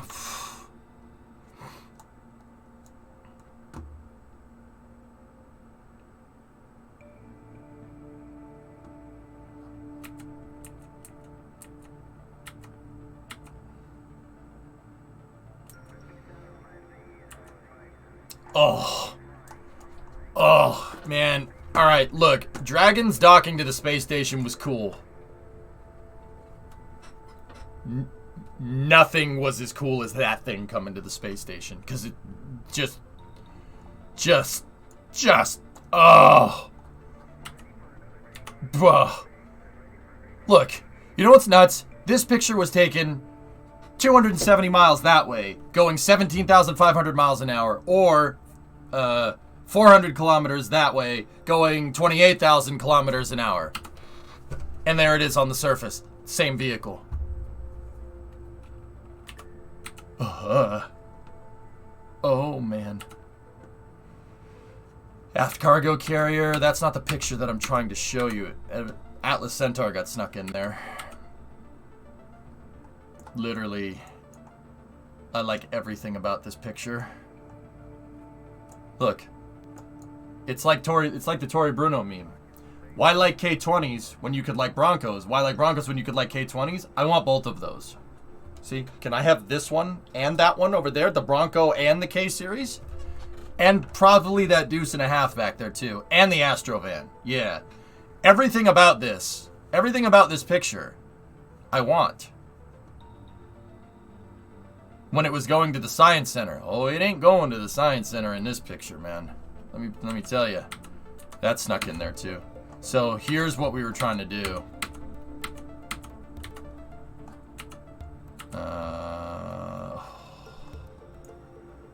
Yeah, I mean when I saw Endeavor. Oh, right on.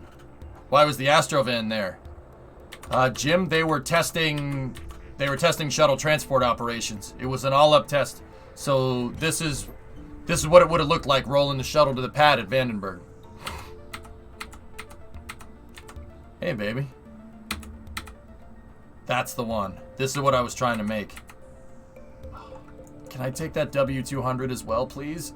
Oh, the K-Series, the W200, and there's that Bronco back there. I want this, I want this, I want that, and I want that C600 fire truck as well. I don't care what you say.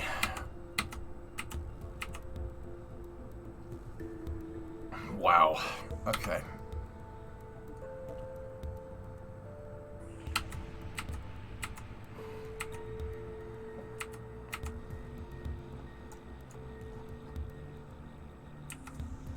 Just admit you want the shuttle as well. Yeah. Those are a little out of my price range. Those other ones are a little more obtainable. Nice cab over. Where are we at? Where are we at? Where are we at? Where are we at? Where are we at? I'm trying to find the right picture. Oh. I wish. I have mountains of research here. Oh, that picture snuck in there because this picture and that picture were taken about 30 years apart. Same transporter, different vehicle. Yeah, just you know, while we're here, just in case anybody didn't know, the thing that SpaceX uses to move Falcon 9s around is the shuttle transporter from Vandenberg, the Kometo. Yep. Was that render a few pics back, the Hubble Space Telescope deployment?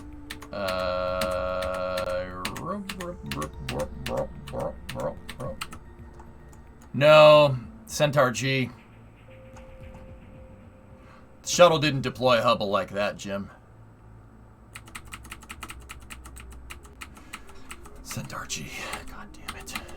I don't need to be reminded of that. I'm trying to find the right picture. That was a concept. That would have been nice. There's that damn piece. Look, there's your docking ring for Space Station Freedom. They just ruined it by putting a Russian docking mechanism on the top. Because, you know, hey, we saw that you wanted to do something really cool in space, NASA. Here, but we decided you don't have the money for that. Here, let me offer you a cheap consolation prize. Oh, I freaking wish, man. That was the roadmap. Under the SDI. Didn't happen.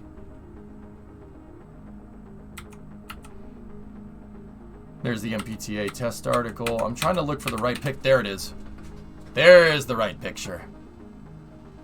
Slick 6. See? That's pretty neat, right?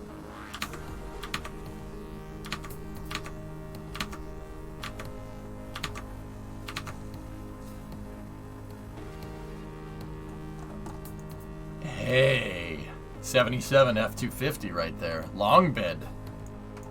Very nice. Ooh, Mazda. Nice. Pretty neat? Wrong. It's very neat. Yeah. Slick 6 was a shuttle pad. Illness? Yep.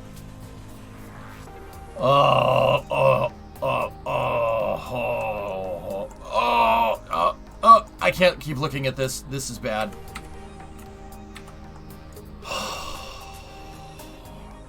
What's your new architectural roadmap? We're looking at different designs right now, Audrey.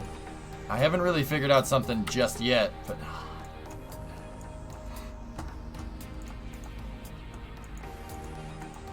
Oh, wait, that's a nice picture.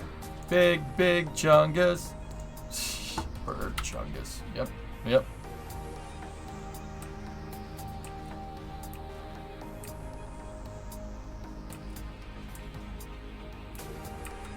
Yeah. See that road that it's on in this picture, guys? Tough Enough has driven on that road. I made it a thing to drive out to Lompoc Surf, the Lompoc Surf train station, and drive on the roads that Enterprise went up on the shuttle transporter in the 80s. Yeah, I made it a thing to drive on those roads. Primo got mad at me. She's like, we're supposed to meet people. I'm like, yeah, I don't care. Yep.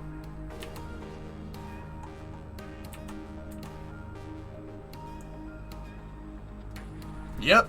There it is. It was the right call. Yeah, I don't know if you've ever been up to Lompoc.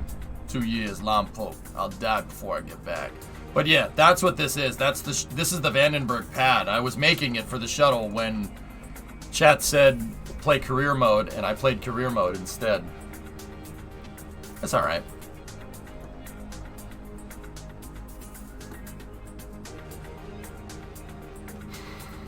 It's all right.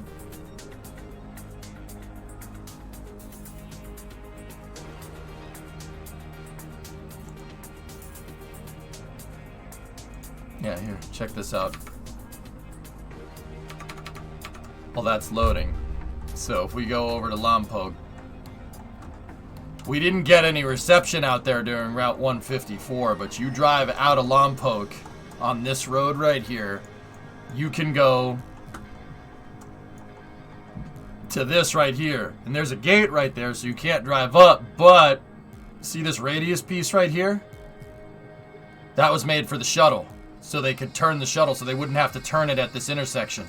And then, I've said this before, but I'll say it again. See the road? That road's very strange looking. Like it has a bike lane or something? Who's biking out here? No one's biking out here. They made the road bigger for the shuttle to get up it. Now, if you go and look, there's cuts in the terrain. There's cuts in the terrain for the shuttle wings. See? They planed off the terrain for the shuttle wings. I drove the truck up this road, and I saw the cuts for myself. And now the road stops right there. You can't go any further. That's the gate to the pads. And then there's an Amtrak station right here called Lompoc Surf, excuse me. And check this out. From Lompoc Surf, you can see the pads. You can see Slick 3 and Slick 4. And this is totally public. It's closed during a launch. They can't have you that close. It's dangerous. But, yep. Yep. Enterprise went up that road at one point, and then it went all the way down the road here to Slick 6.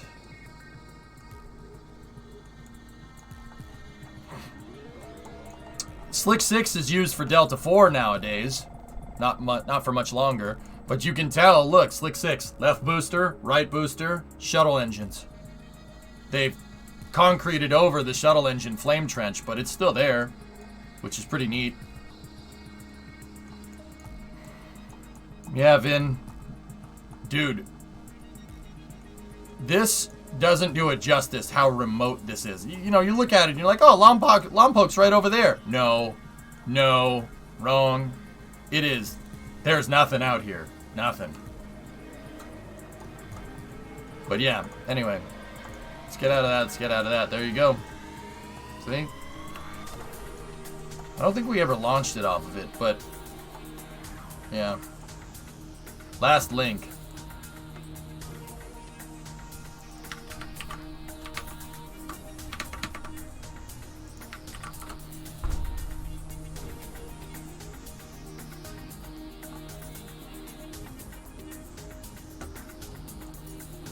It's a shame.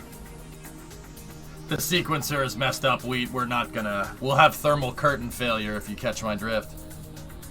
Man, I'd never seen that Rockwell integrated space plan before. Pretty crazy.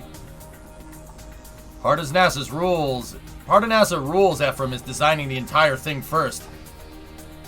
The problem is that that's NASA rules. That's not Congress's rules. But it was that way up until about 10 years ago, where NASA would tell Congress what they can do, and then they, you know, say do it, right?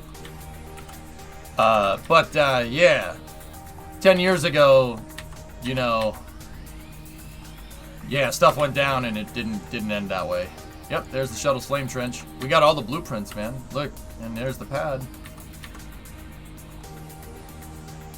I think this is a much better idea. They should have built this at 39A, seriously.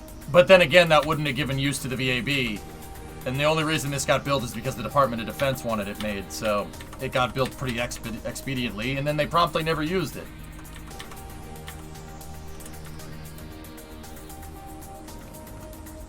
They let the crowds all the way up to Surf Beach for a Delta 4 heavy launch for NRL 71. They stopped the countdown at T-minus 3 seconds to scrub for the eventual launch. I didn't make it back up. Yeah, for Slick 6 because it's far away. Slick 3 and 4 though.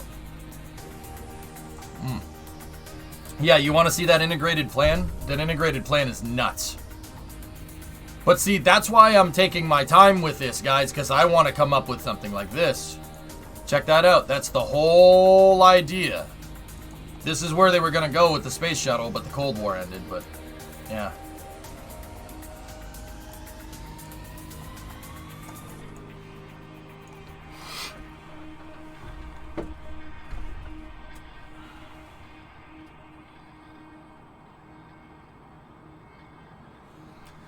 I would really like the top secret DoD shuttle missions to be declassified one day. I bet the military had some insane plans. Oh, King... I know about some of those. Do you want to know? Polar orbit once around, dude. Yeah, there's a reason why the shuttle has such big chonky wings. It's because the Air Force needed it. Because the shuttle needs to take a left-hand turn. Because what the Air Force really wanted to do was be able to get the shuttle to sun-synchronous orbit. That's why they built that pad at Vandenberg, because they wanted to get it to SSO. Sun-synchronous orbit is basically a heading of like 190 out of Vandenberg. So if we stick with that heading of 190, check this out. Actually, we'll path it. It's easier to path it.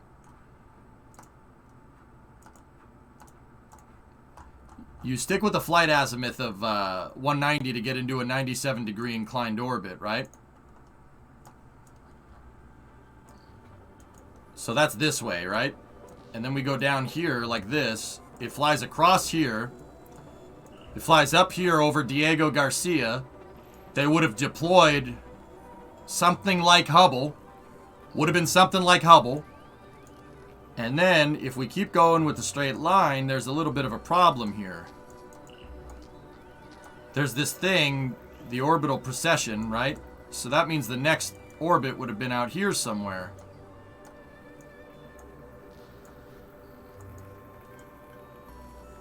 And then the shuttle would have flown over Kodiak. One orbit, that's it. And they needed the cross-range capability to come in here like this. And check this out, King. Take a look. See the line that I drew? They needed to be able to take a big left turn.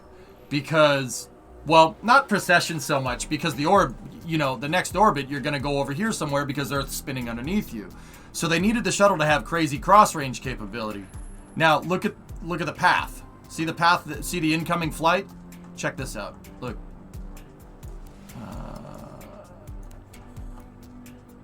Let me adjust it a little bit. Look at Vandenberg's runway. See? Vandenberg's runway is pointed in the right direction to come back from a once around. That's what they wanted to do. And the shuttle up there with an extended duration pallet, actually, it probably would have looked something like this. The shuttle up there with an extended duration pallet meant that it could do all kinds of crazy stuff. My guess, if I had to guess, steal other people's spy satellites. Yeah, I'm pretty sure that that's what they wanted to do. Couldn't tell you for sure, though. Yep. What else other than like Hubble were they thinking about, I wonder? They were going to steal a bunch of things, dude. The shuttle, well, the shuttle has crazy downmass capability.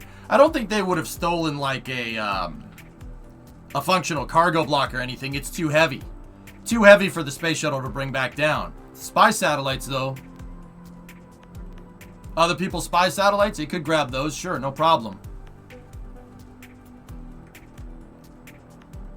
Surprised you're not watching the press conference for the new Planetary Science Decadal Survey. Stay surprised. I got stuff to do. I got stuff to do, man. I wonder if the rumors about tungsten space rods had any legitimacy.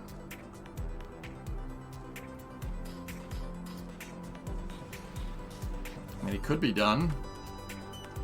Yeah, I didn't know it was happening, demo, so...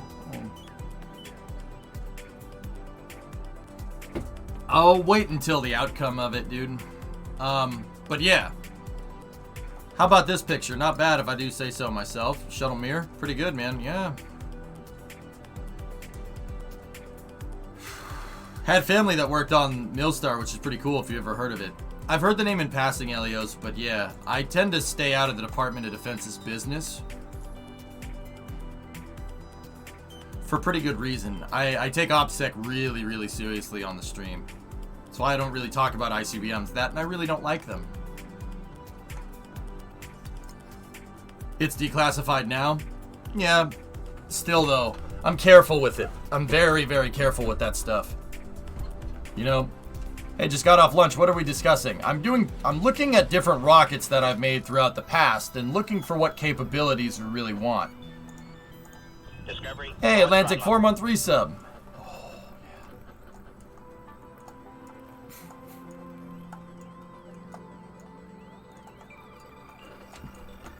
yeah. Tessa, yeah. You don't want alphabet men showing up at your door. Especially when they know you already. Yeah, they know. Yeah, nope, we're not talking about that. Like, what did L-85 launch the other day? Satellite for the National Reconnaissance Office. That's what it launched. It went up into space, and then the booster came back down and landed. Everyone else was on vacation. Understand? That's none of your goddamn business, and I'll expect you to stay out of my personal affairs.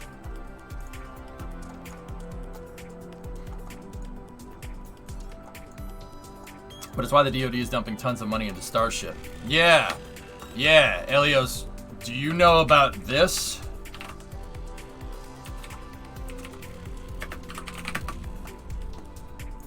The Kratos? You know about that thing? Oh, yeah. Hey, Ismic. Oh, no, Elios, I know that that's not what you're talking about. There was no satellite, it was just air. Was it? I wouldn't know. No, I seriously wouldn't know, and I don't bother looking for that information. Could I find it? Yeah, probably. Do I know people? Yeah, probably. Do I want those people showing up at my door? Nope. Nope. I know nothing. Nothing. I know nothing. So, DoD wants mil-spec Starlink. See, that we know. We know that, and that's all public. You can talk about that. The reason why I linked the XQ-58 Kratos is because why? Why do you think?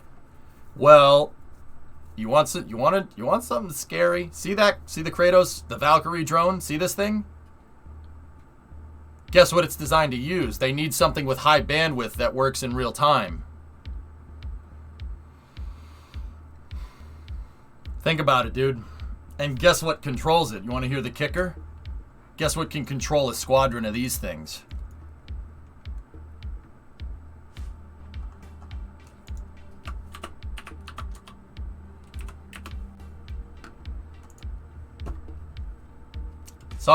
This is all stuff that's public information, dudes. What if I told you that thing has been flying since the early 2000s? Oh, yeah. Oh, yeah, it's been flying for some time. Yeah, absolutely. That's some StarCraft stuff. Yeah, the F-35, people always say, well, it costs too much. No, there's a reason. This thing is designed, and once again, this is something you can talk about. The F-35 is designed to it's designed to control those XQ-58s. Literally, okay, all right.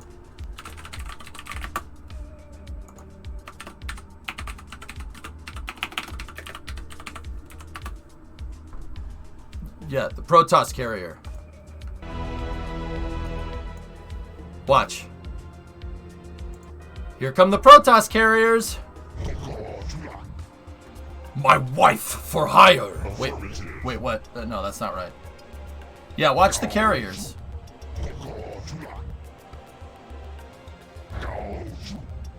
You require more Vespine gas. Watch. See the bugs? The only good bug is a dead bug.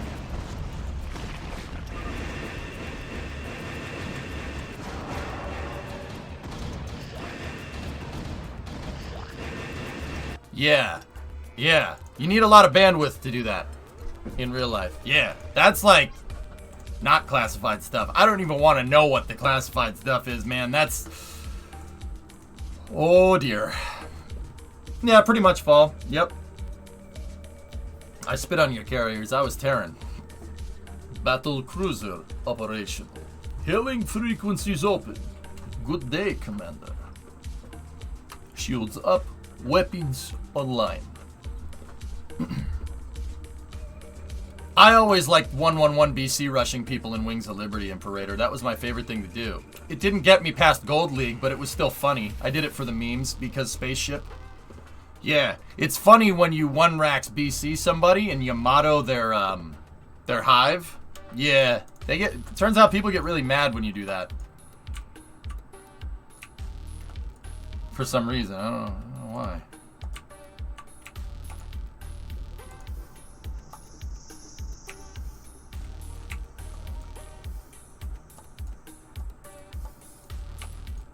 Where's my tensioner on this design?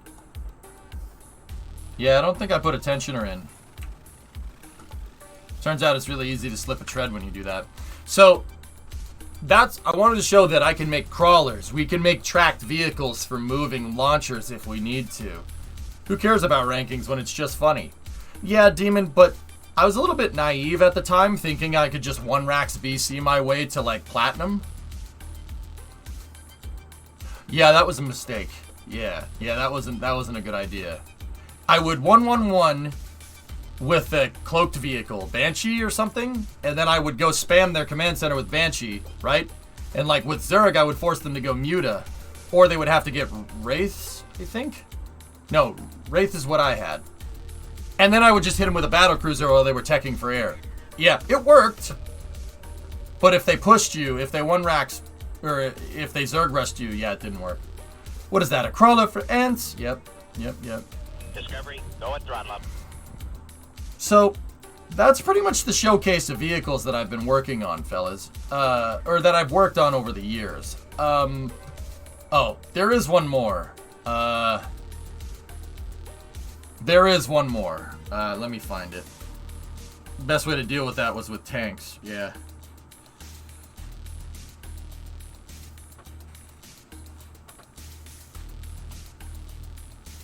What about Baikal? That doesn't even work in this version of KSP anymore, dude. Oh, wait.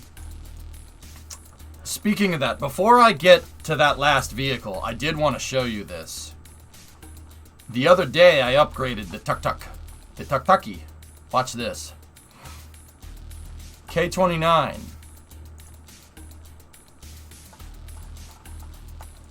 We, did some things to the Tuk-Tuk. It's a little bit bigger. It's a little bit wiser. It's starting to grow hair in really strange places, man. This still doesn't work very well, but it'll be, you know, still have a lot of fun, right? Do you have any way to mix inputs into servos like a Starship where you want the servo fins controlling pitch and roll? Yeah, the Starship was the last thing I was going to show you, Kentep. Dude, the OG Tuk-Tuk was so maneuverable, though. It was maneuverable because I stacked it with SAS. This doesn't have any SAS on it. This is entirely flight control driven, which makes it a little bit more realistic.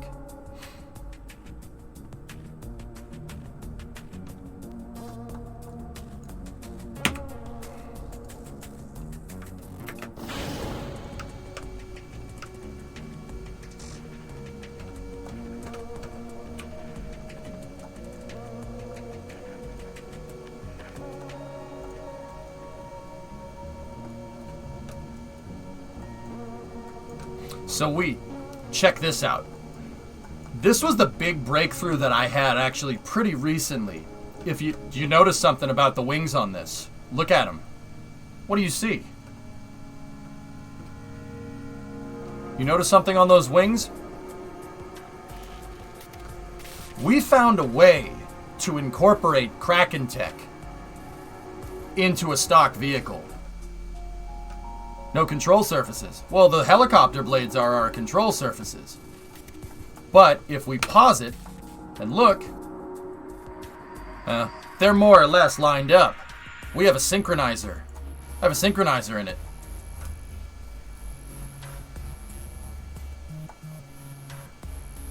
There's a synchro in it. See it right there? Yep. An internal synchronizer mechanism. Meaning, watch this. Now, don't get me wrong. I never dialed it in. I never dialed it in completely. But if I remove this from symmetry, and we do this, look. Let's just shut that engine off, shall we? Oh, look. It still works. Funny how that works.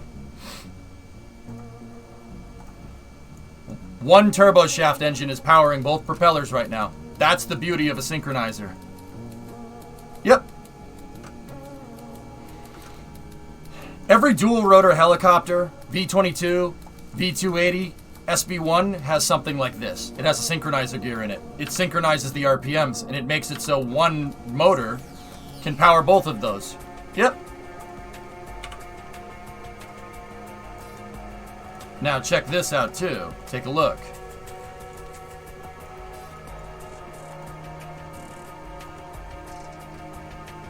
If we shut the differential yaw, no, we can keep diff yaw on. Check this out. flight mode. Move that backwards and do this.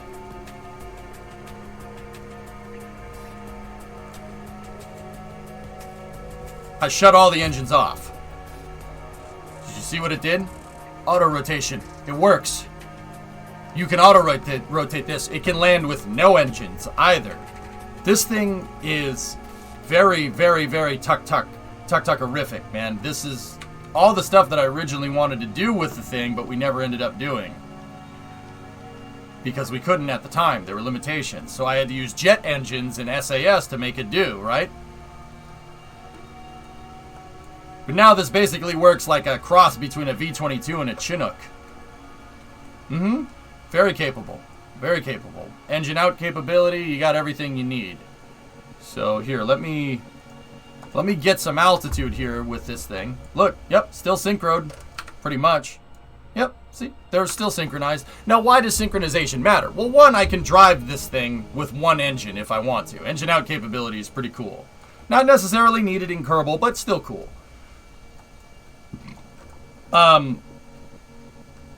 The second part of that is that vibrations. It uses less vibration. If the rotors are synced, you don't get torque going back and forth. Like, see the roll? See how we're getting sinusoidal oscillations with the roll when we have SAS on? Right? They are dampened out for the most part. Without the synchronizer, this thing is going... It's going back and forth like crazy.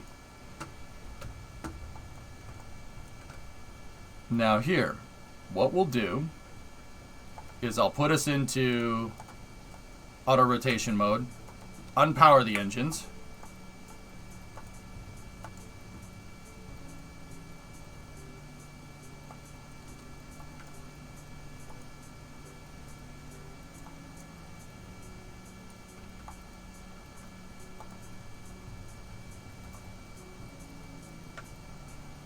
Watch.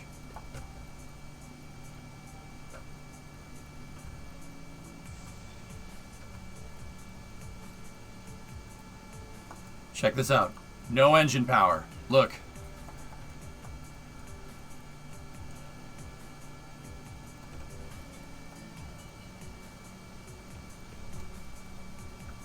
Oh, I did it too much. There's a fuel tank there. I jerked the collective too much. Hate it when I jerk my collective too much. No, but you can auto-rotate down and land. Very capable vehicle. What is the range of that thing? Oh, I'm not sure. We haven't tested it. I don't have all the bugs worked out. But it's really good. It's really good at moving personnel around, just like the original Tuk-Tuk was. It's just a little bit bigger. Which... that'll make you go blind, you know. Yeah. Yeah. Yeah. So there's that one. And then I made Big Chungus Tuk-Tuk. Check this out. These could be used as advanced recovery vehicles if we really wanted them to. But, watch this. Here's its bigger brother. Watch this thing. Yeah, that's right. Yeah, I know, officers. Yeah, everybody does. Yeah, you don't want that.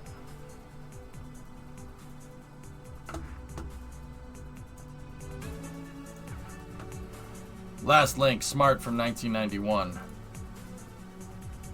Yep. Yeah, that's annoying.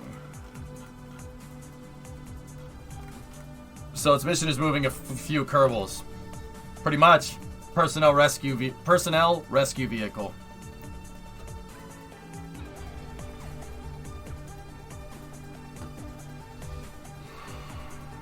Watch this one.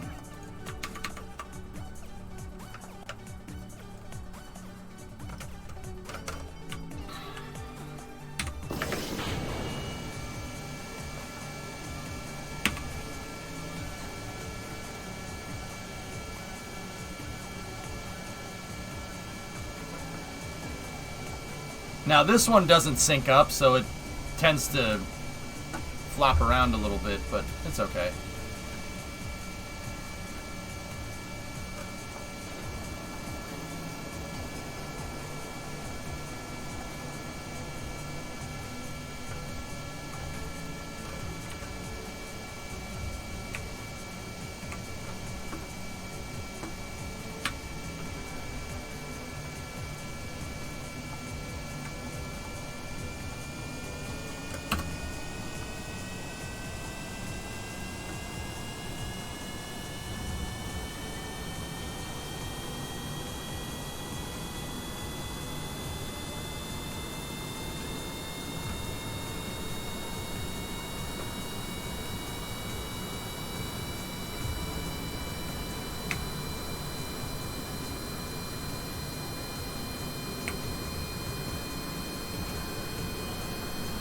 Yeah, see? Now this one is an auto rotator, just like the other one. When you're in forward flight mode, I got forward flight mode dialed in with this one. But when you're in forward flight, the motors are unpowered. See that? Motors are unpowered, and these blades spinning work like an airplane.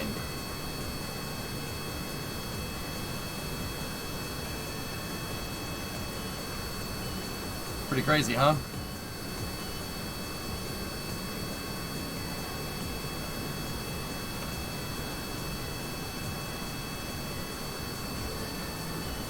But see how the blades desync when we're going around the corner? Yeah, that's no good.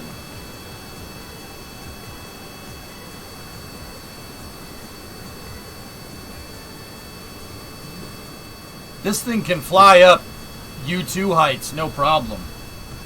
Or, well, this Kerbal scale equivalent. It can go up, actually, I think the Kerbal scale equivalent that we got it up to was 33,000 feet. So about 10,000 meters, which is pretty high for KSP. Do you have a US flag for KSP? No. No, I don't. I don't know what gave you that idea. Now check this one out. This thing...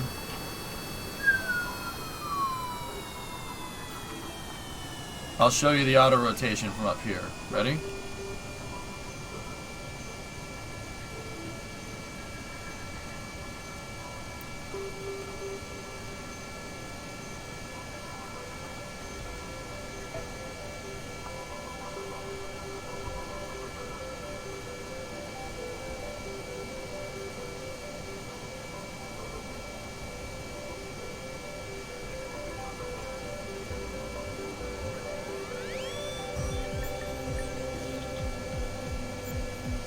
All the engines are off completely. No engine power right now. Did I build a Chinook? No. Are those fuel pods on the pylons? Yes.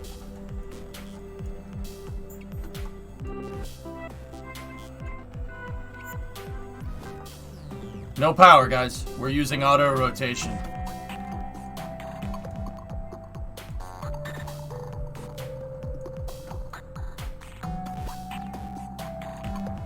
It's an auto gyro VTOL plane thing.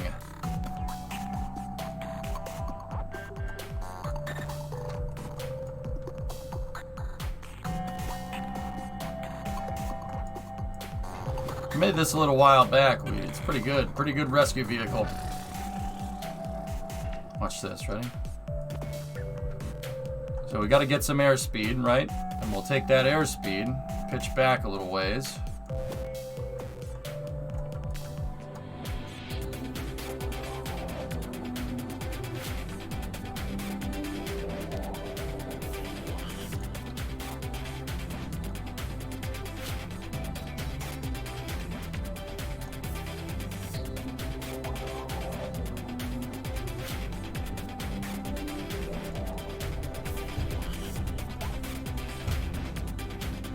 Now we just gotta go up here like this.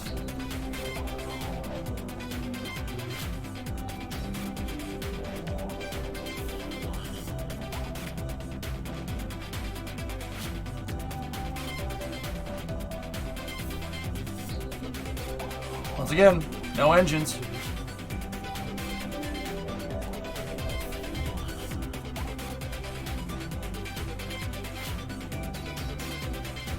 Yoink.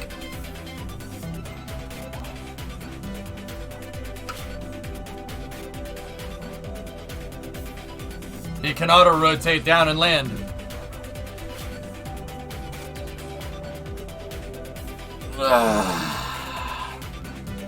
Now here, want to see something even crazier?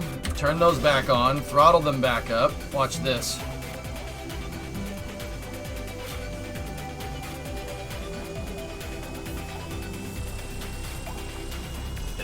Go and throttle up.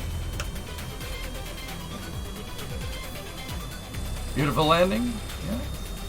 Oh no. Yeah. Oh, yep. Nope. Yeah, we're good.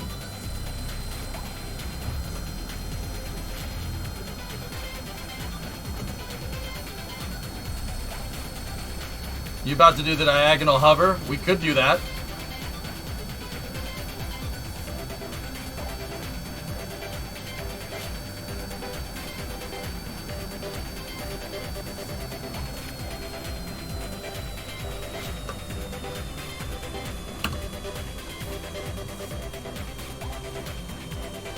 You want to do the diagonal hover, we can do it.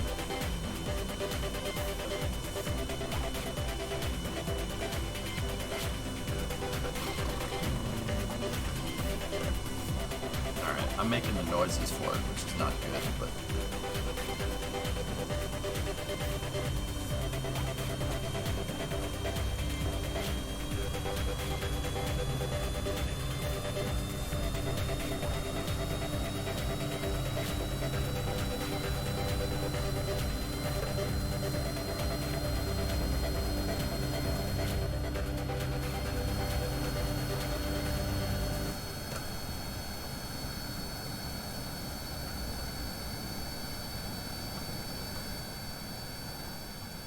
Look at our altimeter, everybody.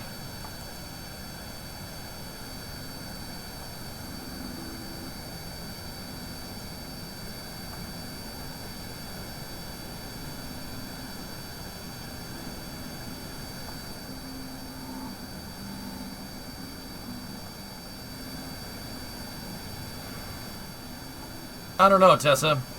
I wanted to get Ares figured out before we make a bigger version of it, but we can make a bigger version of it.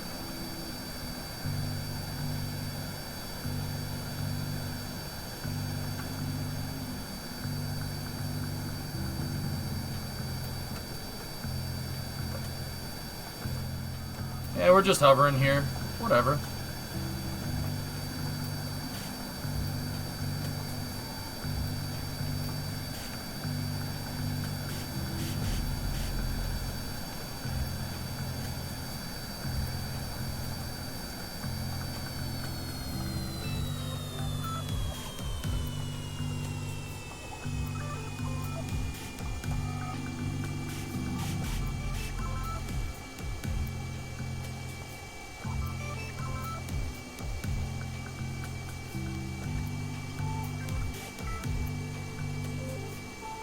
Kilo Alpha Niner 2 Alpha Golf.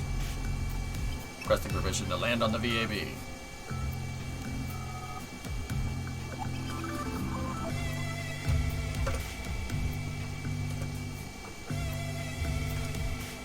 Yeah, guys, once again, this has no probe core torque on it or anything. The SAS is just for heading hold. I can shut it off. It's really not a big deal.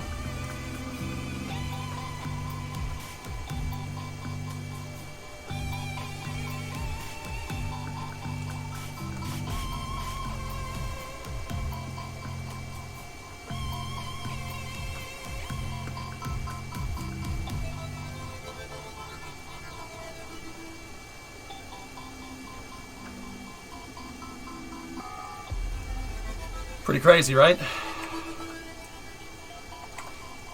So yeah, that's a great recovery plane, which brings me to kind of where I'm getting at. Like, this plane would be good at recovering capsules if we were going to do something like that. And honestly, I think that's kind of where I want to go with the architecture. But how does it generate electric power? Jet engines have a tap-off that can spin an alternator, Julie.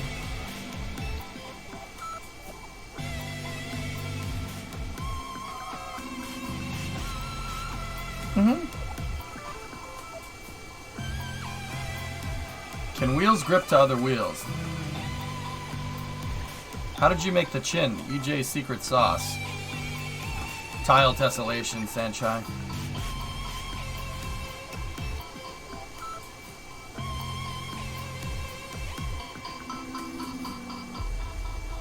Should we try the S-Toll? Oh, you know what? While we're here, I want to show you guys something.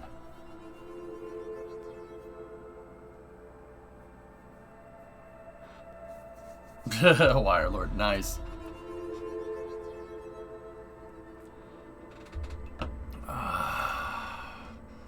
Where is that? The jet engine turbo shaft design. Where did that one end up? You guys remember that thing?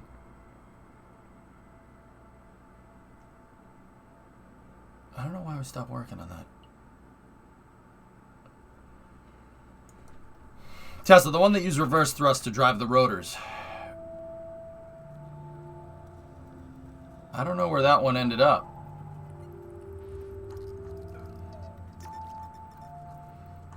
I forget the name of the damn craft file, to be honest with you.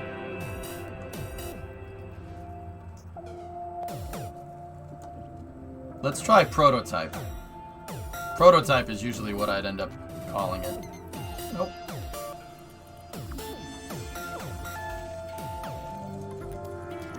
That was what we were working on when I freaking got addicted to freaking Railroads Online. I have one more thing I want to show you. And then I kind of want to mess with some vehicle design here in a second, if you guys don't mind.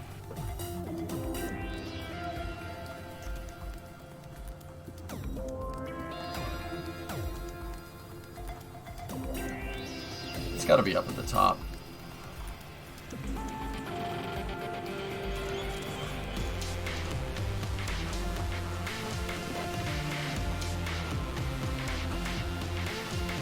Yeah, Hokey, that'd be pretty cool.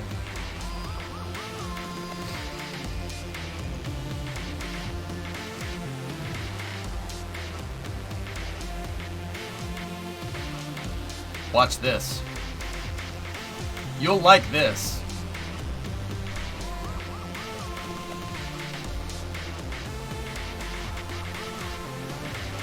Was that a wink, wink, wink, wink for the vehicle? You're right about the metadata thing. There's nothing that I know about that, but I agree. Watch this, dudes. It's probably gonna crash, but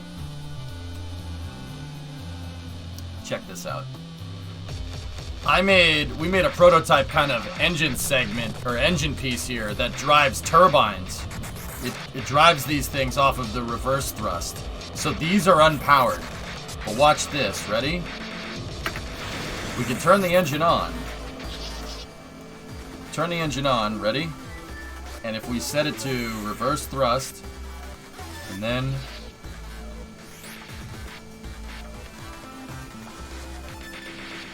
the reverse thruster drives the design. Oh yeah, that works.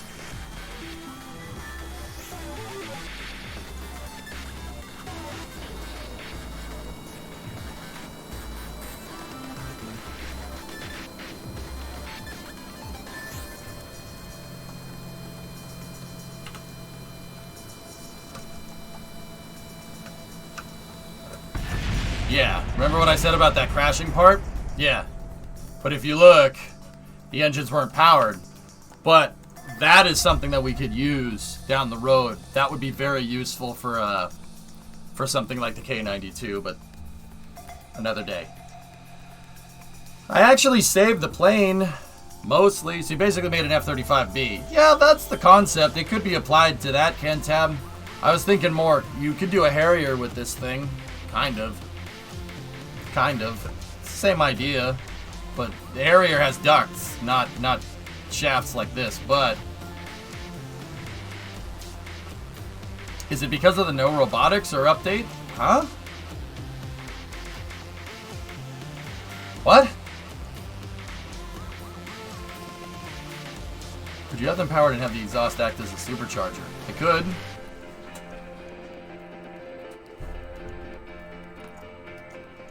Yeah, I probably would put this like this. It would probably be one plane design, but yeah, we could do something like a Harrier with this thing if we really wanted to. That's just other operations. But anyway, I wanted to get into messing with a launch vehicle, fellas. So I'm gonna take a pee break real quick. Just have to use the restroom. Why they blow up? Sun Temple, it blew up because I crashed it. Like, yeah, 4 Junos and rotating them, Cantab, is the right way to go. But yeah, give me 1 second. I'll be right back. I just got to use the restroom real quick.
All right.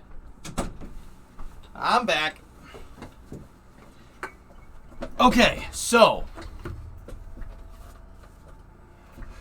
we need to do new trade studies for new vehicles. So what did you guys, like, don't get me wrong. I don't want really chat making big engineering decisions, but so some things to take into account. Trade studies are basically just going around and looking at stuff that we could possibly use for our new space program. Here's what I want, okay? This is what EJ wants. Now, okay, yeah, wait for it to respond.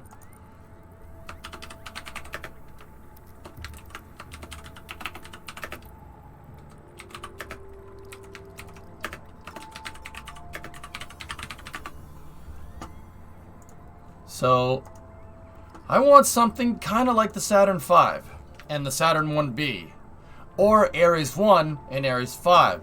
I want for this new architecture, I want a medium-duty vehicle, right? Medium to heavy-duty vehicle, and then a super heavy vehicle. Now, they don't have to be exact copies. I'm not looking to copy anything here. It's one of those days, man. I'm not looking to copy anything in particular here, but I do want this type of vehicle architecture. Ideally, it would be nice to have a common upper stage like the Saturn 1B and the Saturn V did. Or, at the very least, it auto-populates Project Constellation. I don't know if that's a good thing or a bad thing. At the very least, have vehicles that are related, like Ares 1 and Ares 5. I'm looking to do this with Kerbal architecture. And what I'm really looking for is something that's related, but I would also like something that, what's the right word? What's the right way to say it? Could you make a third stage where the second and the third stage are the exact same thing? That's what Saturn did. Yeah. The Saturn 1B and the Saturn 5 are the same from here up. Only the Saturn 1B doesn't obviously carry the LEM in it. I think that would be a good starting point. What is our list for required capabilities? The stakeholder expectations are just like Constellation and Apollo architecture to get back to the moon. I don't give a frick if it's flagging footprints. I just want to be able to reliably get the lunar surface. It needs to be integrated. It needs to be put together. Integration time has to be 45 minutes or less on both vehicles. So I'm kind of honing in pretty much what I want, right? We need something like this, but it can't be an exact copy of this. I think that boosters for this would be a problem. Putting the boosters together and integrating two boosters and then hanging a core stage on it, that could be troublesome.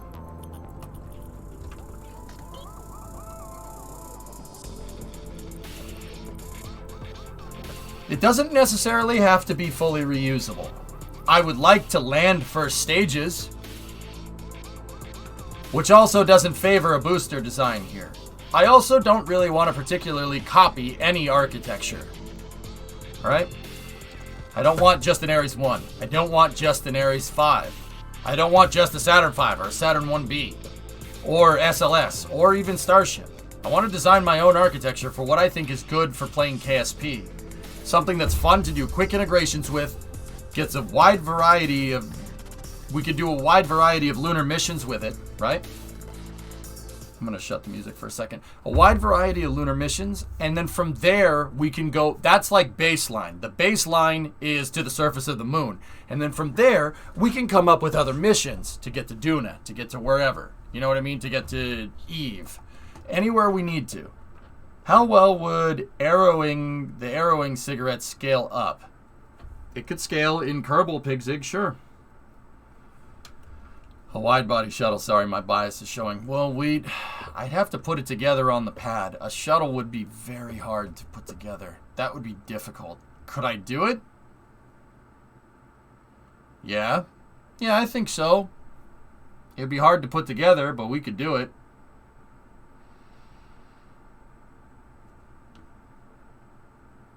No, 95% success rate, Hellfish? No, I want to go further than that.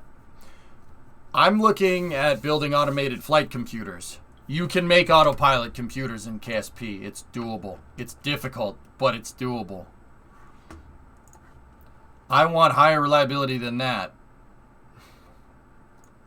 If you develop a standard way to do your integration, then you can do modular and mix and match rockets. Yep. I want this vehicle to have some form of primitive autopilot, like how primitive rockets at the beginning had not an analog computer in it necessarily, but they did have mechanical computers in them. So I really want kind of the landing aspects of Falcon 9, the reliability of Atlas or Falcon 9 Block 5. And I want a reusable, I think I'm going to go with a capsule this time around for mission mode, believe it or not. I want a capsule. And I want a reusable capsule with a disposable service module. So think something like Apollo CSM with an Orion capsule on it instead of the Apollo command service module on top of that. We need to do something like that. So that spacecraft in that regard is kind of probably going to end up similar to Orion, but it's going to be more like the crew exploration vehicle and less like, you know, what the MPCV is now. So that's really what I'm looking for. I'm not looking to copy any particular architecture. I'm looking to take all the facets of what I want and make my own. I want boost back and landings. That works. Condor works. That, or at least boost back and landing. We proved that that works in Kerbal, and that can make it so we can reuse our first stages. And if I can get the stages close to the pad, recovery vehicles are going to be easy. Very easy. But at the same time, we would need recovery vehicles for whatever pod system we come up with. All right? We need recovery vehicles for the pod system, and that means we need a ship. I would need to make a new recovery vessel. That's not that big of a deal. I could do the capsule recovery off stream if people really don't give a frick about that. That'll only be one small facet of the entire stream. But I wouldn't mind doing something like that. I don't mind going and picking it up with a ship. I do have some pretty decent Kerbal boat designs that aren't the Orca. The Orca was a good design, but I can do better. I've learned a lot about ships since the last time I tried to make one in KSP anyway. Can we have a list of capabilities and requirements for the website? It's coming. I'm working on a PDF. So don't worry. You wouldn't prefer a landing? I mean, Kentab, if we dialed the capsule in enough, yeah, but I think we're afforded some... Oh, geez. Oh, that's a really old craft file.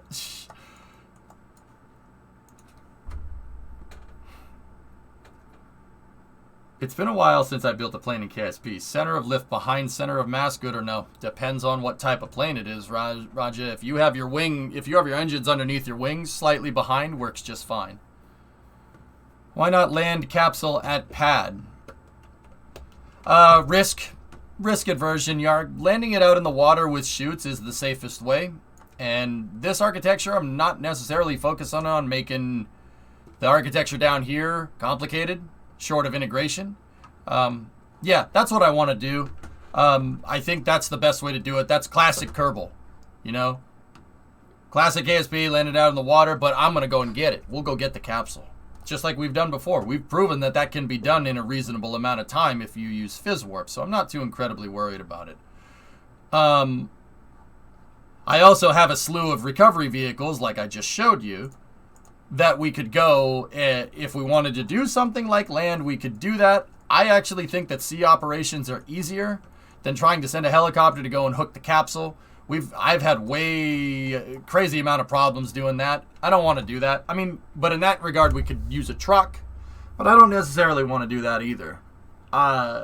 You know, we'd have to make a dock and stuff, but that's fine. I can do all that. We can make bridge cranes really easily nowadays. So it'd be way easier to pull that capsule off of a ship. It's not that hard.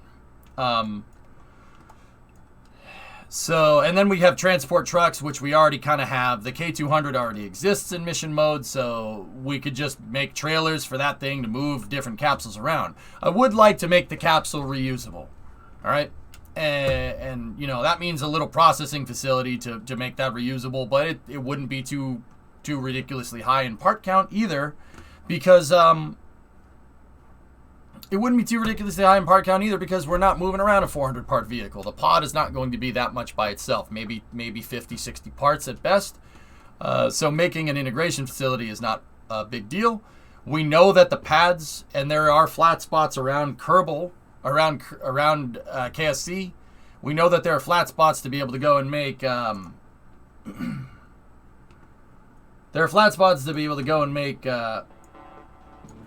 like integration facilities. And guys, once again, these integration facilities will be simpler than the Dart facilities, way simpler. Like, I'm going for freedom levels of simple here, but we can scale it. Freedom was designed to be scaled, so that's what I really want to do. I want to focus on first stage reuse and capsule reuse, and that's about it. The second stage on the small vehicle and the second stage on the big vehicle, maybe reusability up there and tugs, like upper stage tugs in the future. But everything will be baselined as expendable, maybe except for the medium duty, the Saturn 1B vehicle first stage. Yep. Did you see last? Nope. If I'm talking to the camera, I'm not looking at chat. How will we get things back from space with this architecture? This architecture doesn't necessarily have down mass capability, which means we're going to be expending stuff. But partial reuse is a good endeavor to start with, guys. The key here is that I don't start with full reuse. We work our way into reuse, which seems to be the way to go. NASA didn't build the space shuttle first. They built Saturn V first. And then they built Titan GLV before that. And then they built Mercury Redstone before that. What I'm seeing here is that, you build a baseline architecture, Falcon 9 for instance, and then you figure out where you can reuse it. Falcon 9, Electron seems to feed into that kind of mentality. So that's basically what I'm going to do. It's mission mode 2, Wirelord, so it's hardcore career mode with very, very tough rules.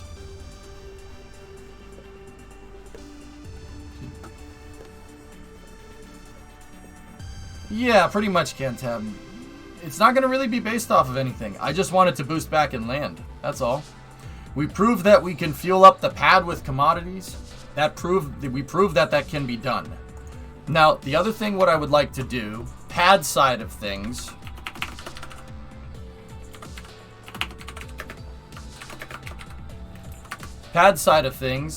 is I would like both rockets to be able to use one pad. And if that has to come in the form of a mobile launcher, so be it. Like that. I think a mobile launcher can be done. I'm not really too incredibly worried about that. I think it can be done. Don't get me wrong, it won't look like this. But it can be done.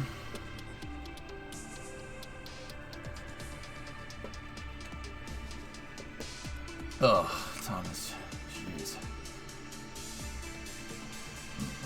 See how the Saturn V and the Saturn 1B, same pad, same launcher with a slight modification. We can do stuff like this. That's no problem.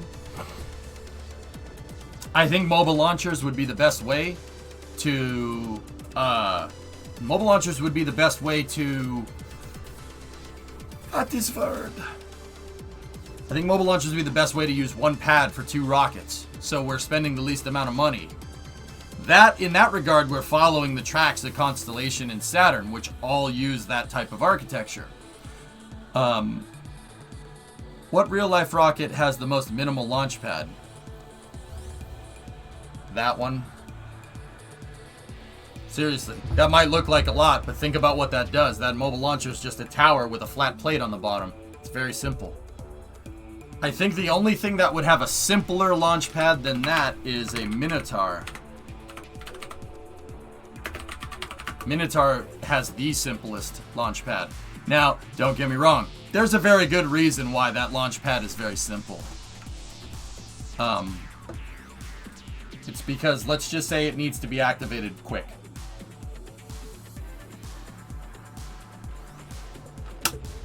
Hellfish, I think that the loads that we saw with the SSTO program, a 1,500 ton SSTO, shows that Kerbal can understand that load if the hierarchy is done right.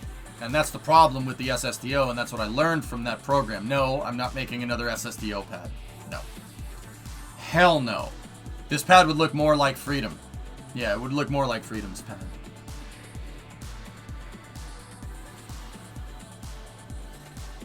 No, Nuclear, we're not starting a new mission mode. I'm continuing mission mode 2, but I'm rolling out a new architecture for it.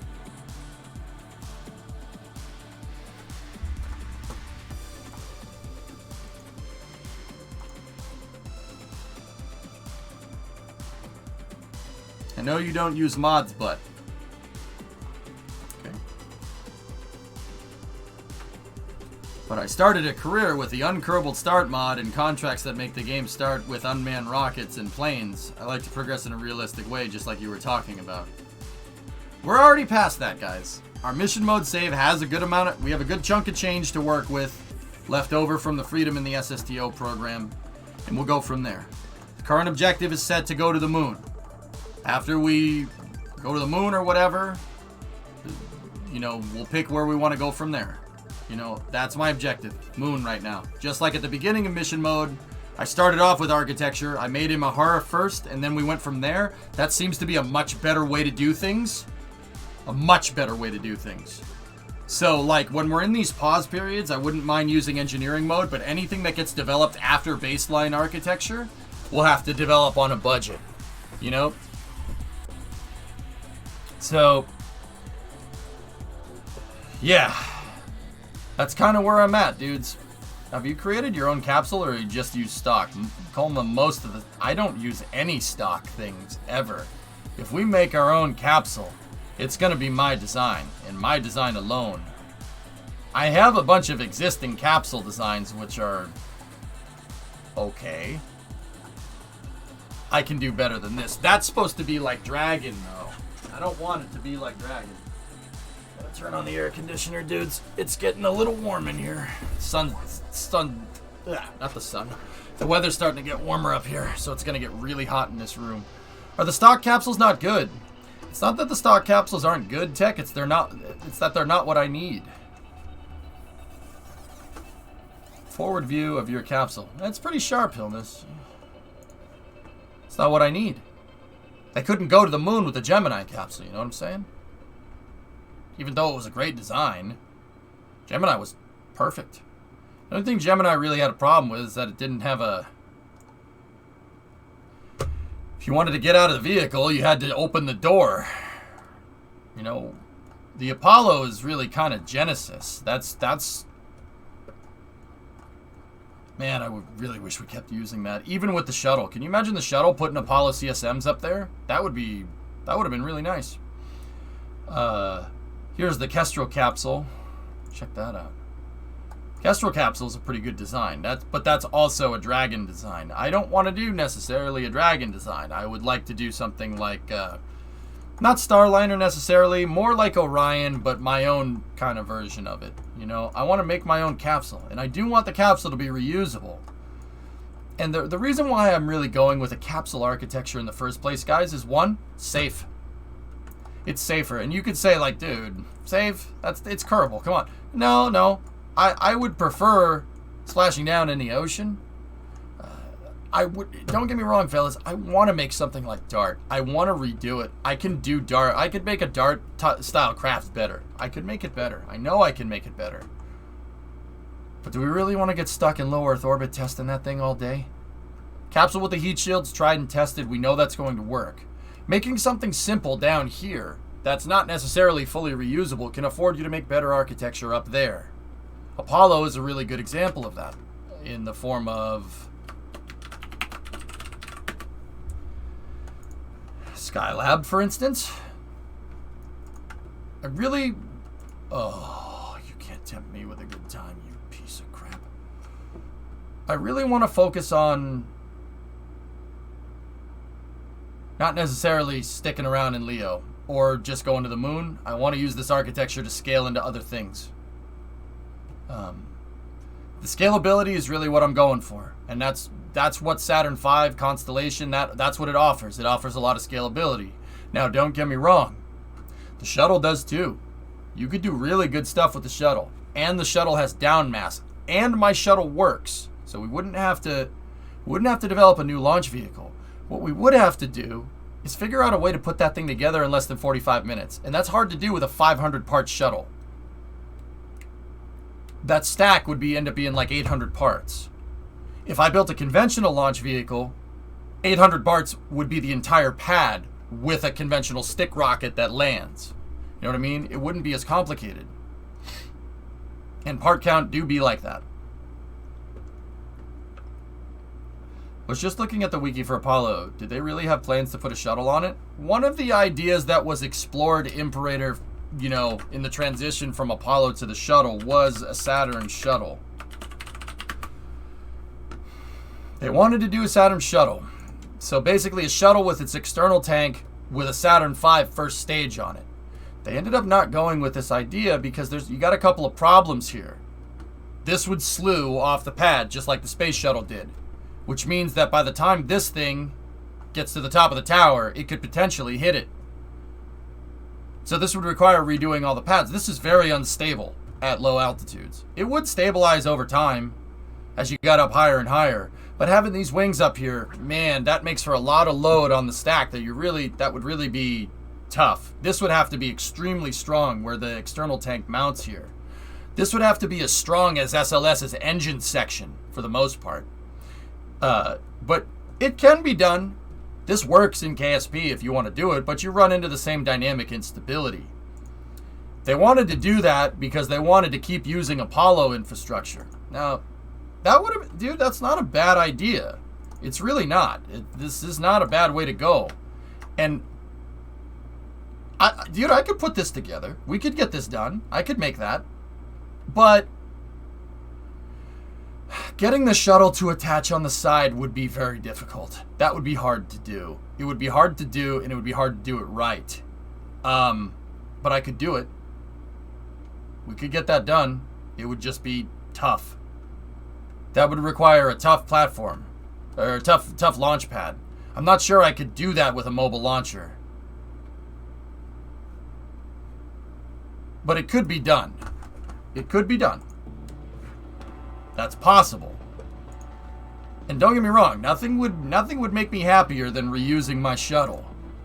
But that kind of violates one of my stakeholder expectations. Now, what is stakeholder expectations? Stakeholder expectations are what the hell do you want to do? That's something with NASA systems engineering. That's literally the first thing you got to figure out. I figured out my stakeholder expectations. I want to make an architecture that can get me to the surface of the moon and back. That's where I'm going to baseline. I need something like Apollo or like Constellation. I'm not going to copy anything. I want to make our own designs. That down the road could lead to a better design. Hey, Alucard, why not a fairing adapter and put a shuttle directly on top? Wait, we had Starship capability way back then, but decided to do something else? Firework, I'm not entirely sure how you got that from what I said, but sure. Okay. Now, the cool thing about our shuttle, is that I have equipment designed for it already. We have equipment designed for the shuttle. Could be retrofitted. I did make a majority of the equipment for a reusable shuttle. The problem I never solved with the space shuttle is integration. Now, if we were going to do shuttle-style architecture, what we'd end up doing is this.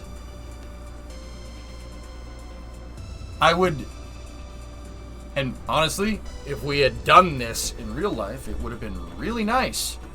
Make this and that. But once again, we're running into booster problems here. I don't know how to make a stack like this. It would be very, very, very tough to do. I wouldn't want necessarily the shuttle in SLS. I would want the shuttle in Ares 5. If we're going there.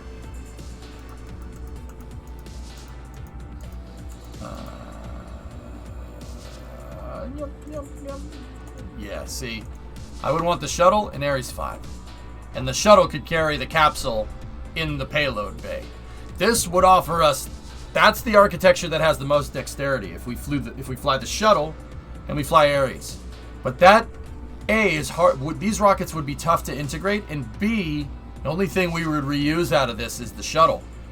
I can't get these boosters back unless you guys want to spend all day towing boosters back in the water and fishing them out like what they did during the shuttle program. I don't really want to do that. Can we just make a wing re-entry vehicle that can be stacked in line? It would give us downmass capability, but not need to go on every mission.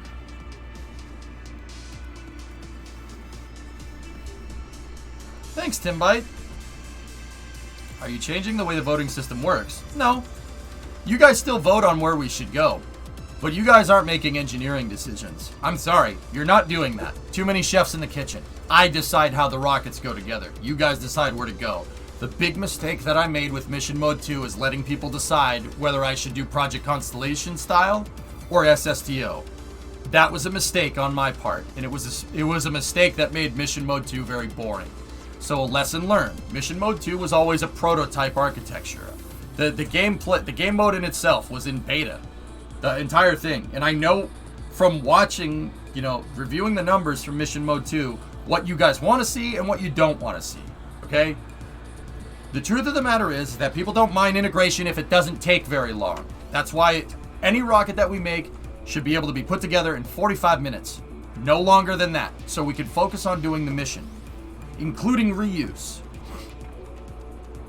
The second part of that is that people want me to launch things into space, and that's why that feeds into integration architecture. Third part of that is people don't want to see me developing down here all the freaking time.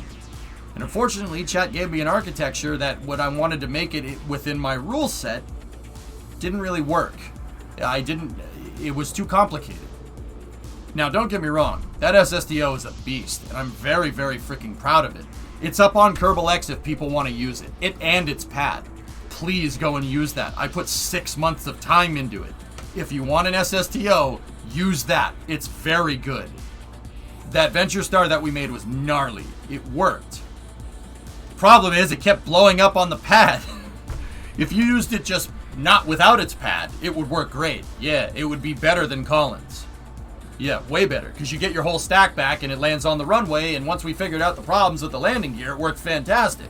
So if it was just like SAS, RCS on, engine activated, throttle up, hit the space bar and go, that thing would be a monster. It would be very good. But it wasn't that. So, is the funding still in your hands? Yeah, but not for this architecture, Jackery. The funding is locked right now, okay? I just want to design something. Like when I designed Imahara, we were agnostic to funding. I made a good architecture and we scaled from Imahara to Freedom, and then we scaled from Freedom 7 to Freedom 10. And that worked. That worked really well. That was the part of Mission Mode that people loved. The quick progression. And I made a mistake. I made a mistake letting people vote on Mission Mode architecture. I make the engineering decisions. You guys tell me where to go. I don't know why I let you vote on SSTOs. I don't know what I was thinking. That literally tanked the stream for about 6 months because it bogged us down in 6 months of development. I said I would give that project my all, and I did. All right? But it just didn't really... It's great, but it got us another Collins. Collins is fantastic. But just like the real shuttle, didn't really get anything. You know? So that's why I'm kind of focusing. I want to focus on slight reuse this time around, not full reuse. Making the press for full reuse is hard. Even somebody like SpaceX, like Elon, they're pressing for full reuse, but they've done that after 20 years. That's when they started messing with Starship, about 20 years after the company was founded, after they figured out the good ways and bad ways to do it. That's what I mean about a scalable architecture. I want to make an architecture that we could scale and that'll work correctly, and it'll work with our current mission mode. And something that we can make better later down the road. Give me Kerbal perseverance and ingenuity. Time, budget, and destination. Pretty much, Tessa. Yep. Hey, FaZe, what's going on? KV's on the Jebstone mission mode, 1 architecture. Jebstone was from career mode firework, not mission mode. But yeah, that's the idea. I watch for you, not for chat. Now, once again, fellas, we can do more trade studies. I'm not putting any deadlines on the development right now. I don't want to be pressured into making something that I don't want to make. So this might take some time. But we have other games to play. I'm not worried about that. And we can come in and we can have chit-chats about how this should all work. I could go and mess with trying to put a shuttle together. That's what trade studies are about. Trade studies are trying things. And NASA does this. It's a vital part of systems engineering. They do this. They don't think it be like it is, but it do. No, they look for different ways to do things. And putting a shuttle together, I don't know. I don't know if we could necessarily figure out the right way to do it. It's a game logic thing. That's why putting vehicles with boosters on the sides together are very, very difficult. Because of how docking port logic works. Now, I should have a craft file around here on that's kind of showing off said game logic. It should be in my CTS craft files. It should be here. Let's see. Let's look around. Here it is. Pad interim design. Is Star Raker on the table? Want to get bogged down in 6 months of development? Yeah, sure. Why not? I really don't.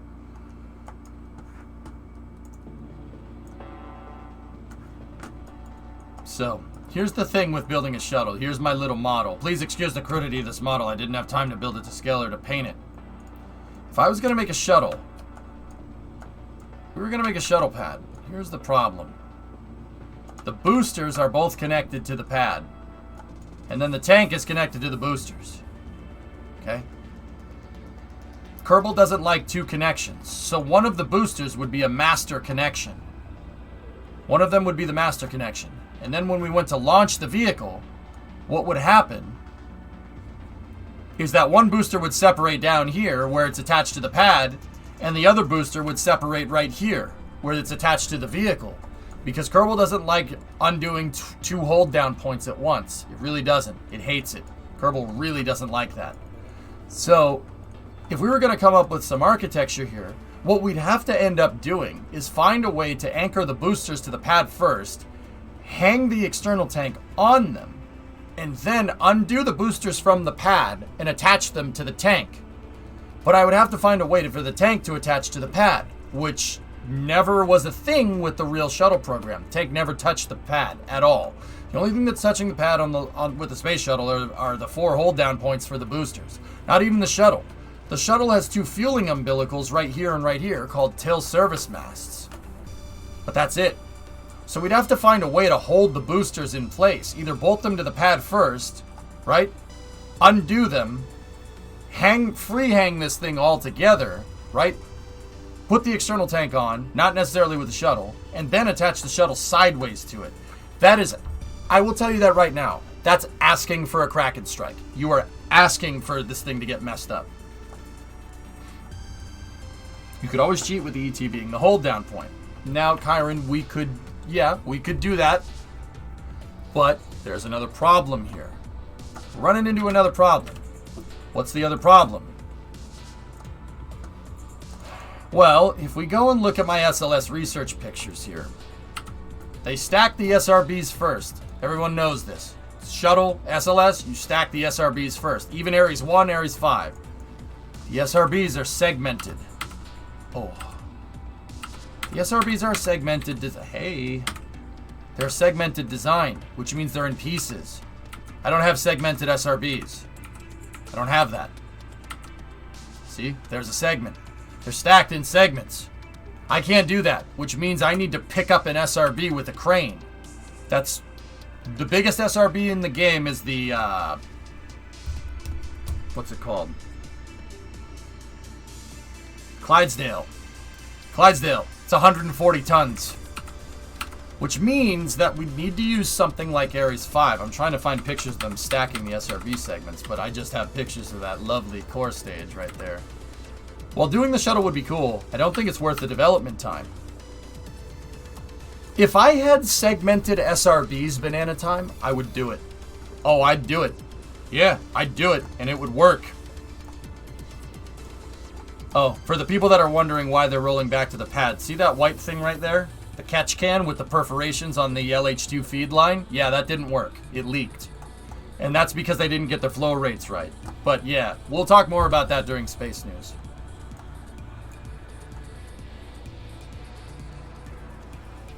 It would be pretty easy in real life, but a KSP-friendly design would be a vertical stack with stages connected by senior docking ports. No, senior docking ports are very imprecise. I would use same vessel collision. Same vessel collision would work.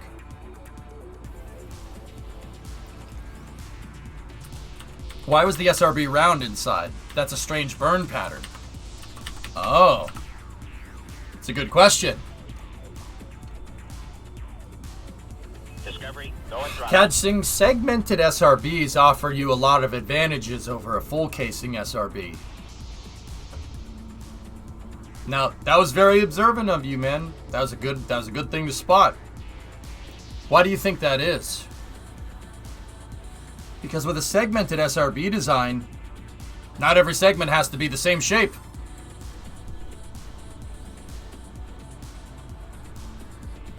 You have much more control over the thrust curve when you have 4 or 5 segments, and all of them are different shapes. Think about that for a second. Smart, huh? And that's exactly what they did. You got any non-circular shape pictures? Yeah, I'm sure. Well, you can look them up on the internet. They're here. I'll show you. Natch, the silly putty looking stuff is fuel. So guys, what you're looking at right there is hydroxyl terminated polybutadiene with ammonium perchlorate mixture and an aluminum stabilizer. Yeah, there's flakes of aluminum in there. Yes, SRBs use aluminum as fuel. Yep, aluminum. It's not an aluminum tube, it's a steel tube that's burning aluminum tubes. I have to tell you what the frick you can do with when you burn an aluminum tube? Yeah, aluminum's actually really nice, really flammable. Yeah, oh yeah, great fuel. Like magnesium. Yeah, good fuel. Gotta get the temperature up high. That's why that other stuff is in there. It's hotter than thermite, Endo, but same idea. Yeah. What's in there? Few household chemicals in the proper proportion. What's that? Cannon fuse. What do you use it for? For my cannon. Yep, they packed the different segments with different shapes. Yep. Hello.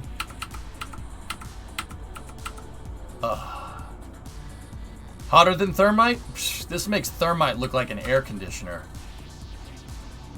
Those things pack a huge punch, guys. Let me put it to you like this.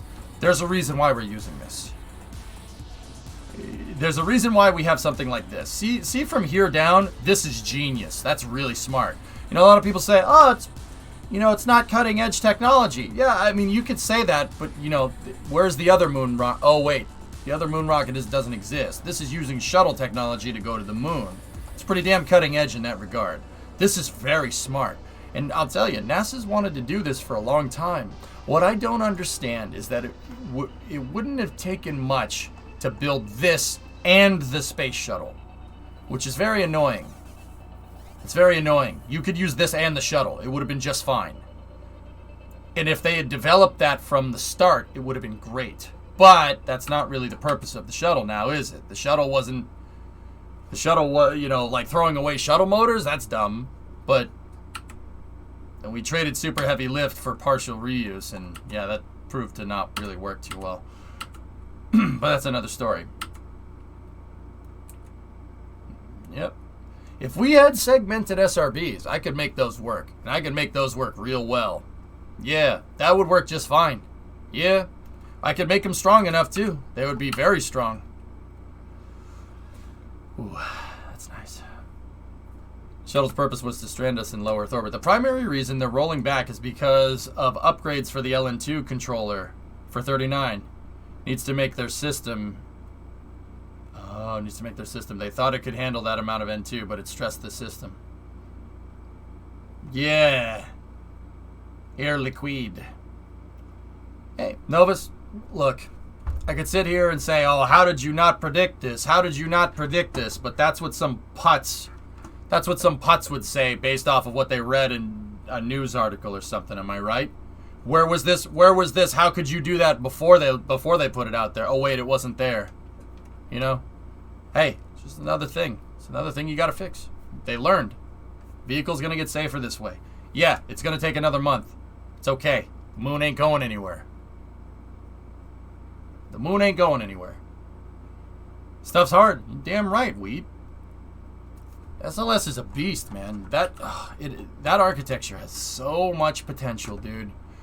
And if this thing was working with the shuttle, if we just made Ares 5 and the space shuttle at the same time, and Ares 1, I'm telling you, that would not have been as expensive as people think it would have been, all right? Because, one, we were developing Ares 1 and Ares 5 while the shuttle was flying. And there would have been a lot of overlap there. Two, they use very similar ground surface equipment, so you don't need to make that many modifications to the pad. You could have 39A in shuttle configuration, 39B clean pad. Oh, wait, that's exactly what they did. Funny how that works. Interesting. But, yeah, this thing, if you just had the shuttle bring the Orion capsule up, that would have been fine. It would be great. Yeah, just put the Orion capsule in there, have the crew fly up on the shuttle, put the Orion capsule on an Earth departure stage with the shuttle's robotic arm, boom, baby. Or just release the Orion, Hubble Space Telescope style, and have them shake down the Orion, station keeping with the shuttle. If something goes wrong, they could either re-enter or go back onto the shuttle, and the shuttle could bring the stupid capsule back down with the service module, so you don't have to worry about not reusing it. Now, I'll be honest with you. I could sit here and I could say, oh, well, that would be the easiest architecture. Yeah, what I just described is an extremely complicated mission architecture, and I understand that. I know that. But what I'm saying is, like, that wouldn't be as hard as one might think. The missions would be complicated, but getting that architecture off the ground, figuratively and literally, wouldn't be that difficult. I mean, it would take a while. It would take a while to do, just like SLS is taking a while to do. But anytime you're going to do something more complicated than sending people to a space station, it's going to cost more money, man. It's going to be more complicated. It has to be. You're going to the moon. That's infinitely more complicated than just launching someone into space, which is an already complicated task. Yeah, I know. What's that, Dish? Is that the Tori Bruno picture? I'm here whenever you need me. Okay, I'll bite. What is the airspeed velocity of an unladed Atlas V in the 551 configuration? Blistering.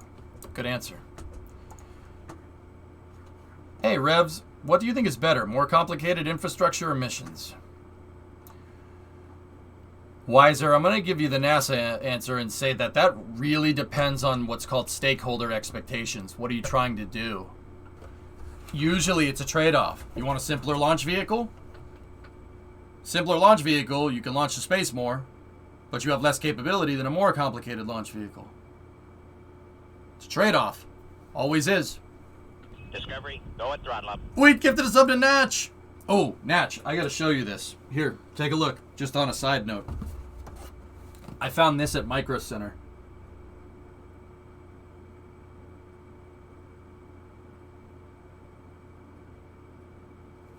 Yeah, thought you would appreciate that. Ah, I hate you. Sorry. Sorry? You could have a simple launch vehicle with a complicated payload that has simple integration. That's what I'm going for, Nuclear. But I think we can tie reuse in on top of that, and it wouldn't be too bad. Been looking for a non-overpriced one. Yeah, first that was about $150, but that thing, once again, trade-offs. That thing's 150 bones, but it's more capable. You could do a bunch of different things with that. Those things can actually, you could buy another one, and you could cluster them together to make a 747 throttle cluster with flap and speed brake control. The levers on that thing are interchangeable. It's really cool. Also, flight sim. Soon. Yeah, the base Airbus HOTAS. Ah, okay. Yep. So, it's always a trade-off, dudes. It's always a trade-off. So, like for instance, Saturn V gave us great dexterity in space, but it's expendable. It's all expendable. You dump in the rocket stages. So they wanted reusable to try and make this more, like, easier. And it proves that doing that and keeping the same dexterity that you have in space is a very complicated thing to do. That's why Elon's trying to solve that problem right now, and that's difficult. It's difficult to do.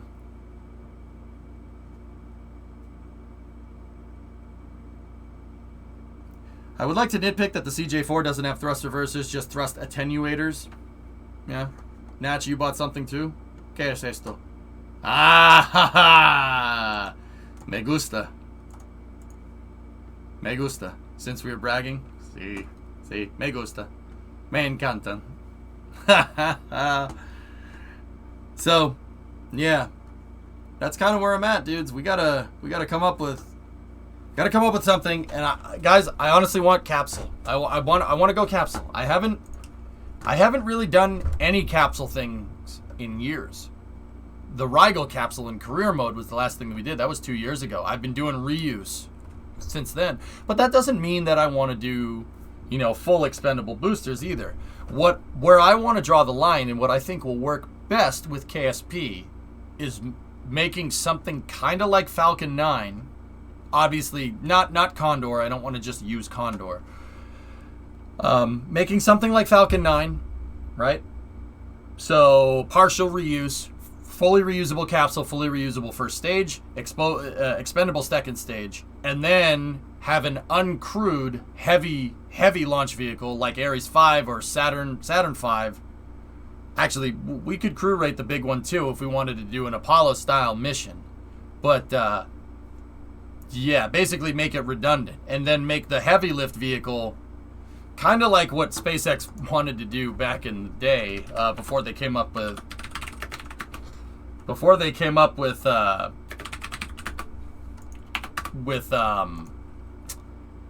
what's it called?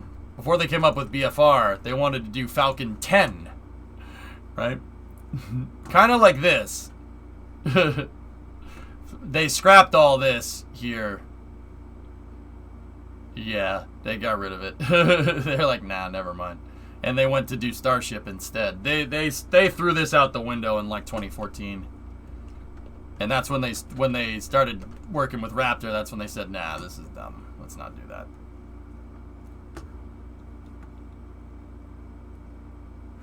So I basically want, think like super heavy, but with a regular upper stage on top. With Saturn V's upper stages on top, right?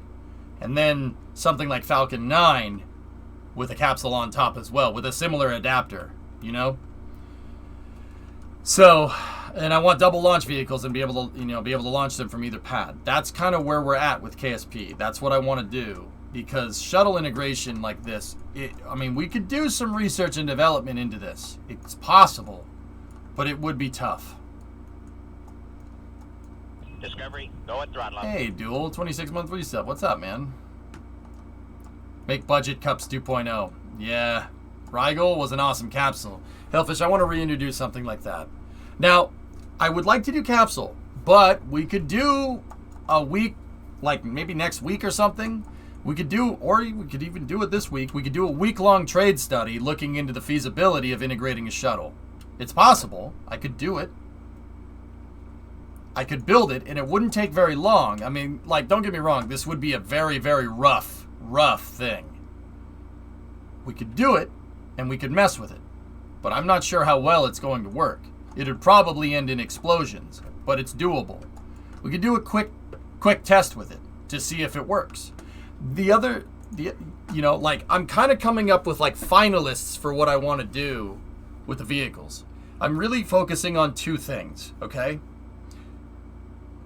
The first one would be to do what I just said. A heavy-duty launch vehicle and a super heavy-duty launch vehicle with first stage boost back on both of those things. Expendable upper stages across the board. And reusable capsule. That is the first one, and that's the easiest one. The other architecture that I would roll with, that we could do it, is Shuttle and Ares 5. That's doable. Difficult, but doable, if we can figure out a way to integrate it quick. I'm not sure exactly how we're going to do that, because you got to remember, Shuttle is a reusable payload fairing. If we're going to have to develop some type of mechanism to be able to take payload out and put payload in. And that's more complicated integration. I'm not necessarily sure we could get that integration done in 45 minutes. But maybe that's what we should mess with. That's the type of trade studies we should screw around with this week. I think we should do that. I'm confident that the first architecture that we came up with a partial reuse constellation is what we'll call it, I guess. Or the partial reuse program, right, with stick rockets. We could do that. But we could also, like, that's what it's kind of coming down to with what I want. We could do the partial reuse program with capsules, or we could do the partial reuse program with shuttles.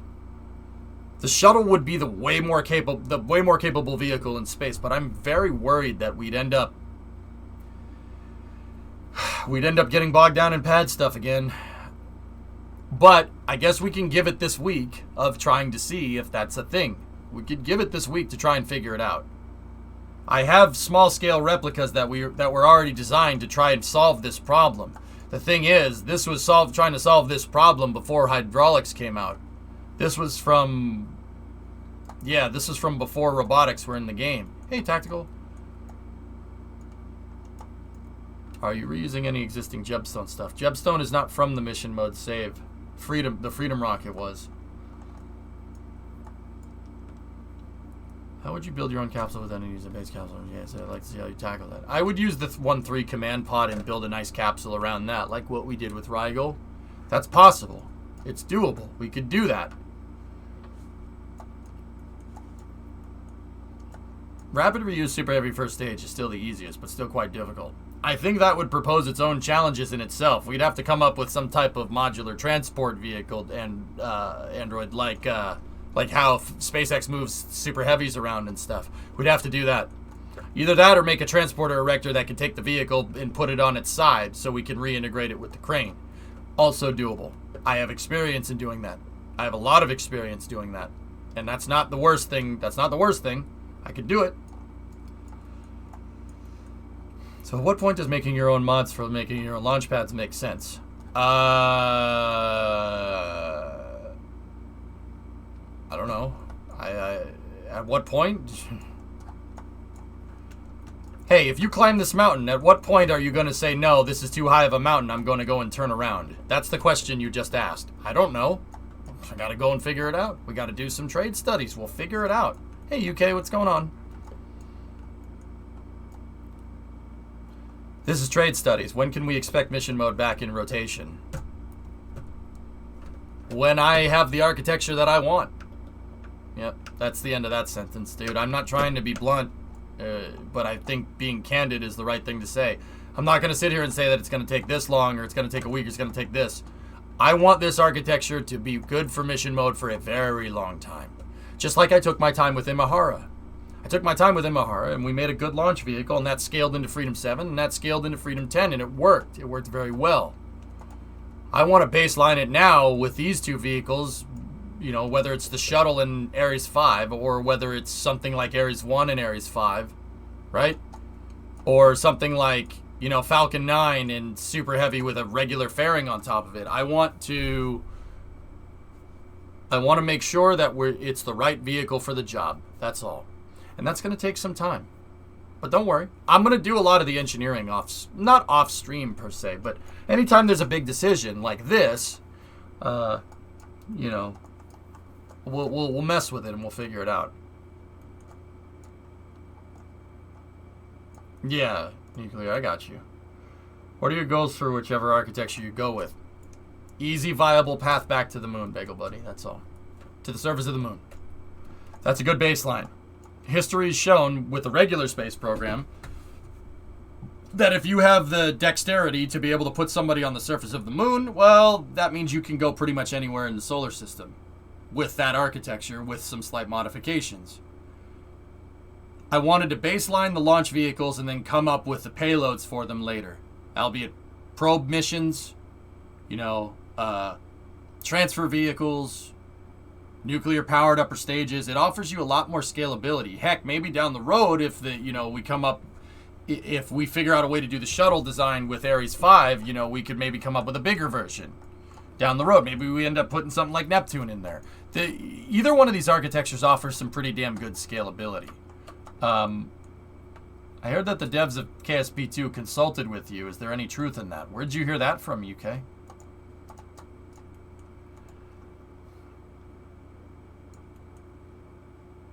I like seeing your thought process. Well, Tactical, the whole point of doing this and taking it slow this time around is because I want to show you what happens when we don't shoot from the hip with architecture.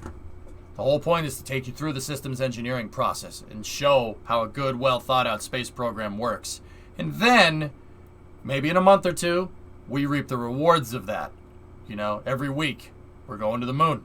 Every week, you know, we could build a new space station, do Skylabs, you know, like maybe if we end up using the shuttle every week, you get crew rotation missions to the shuttle with the shuttle at the very least. You know what I mean?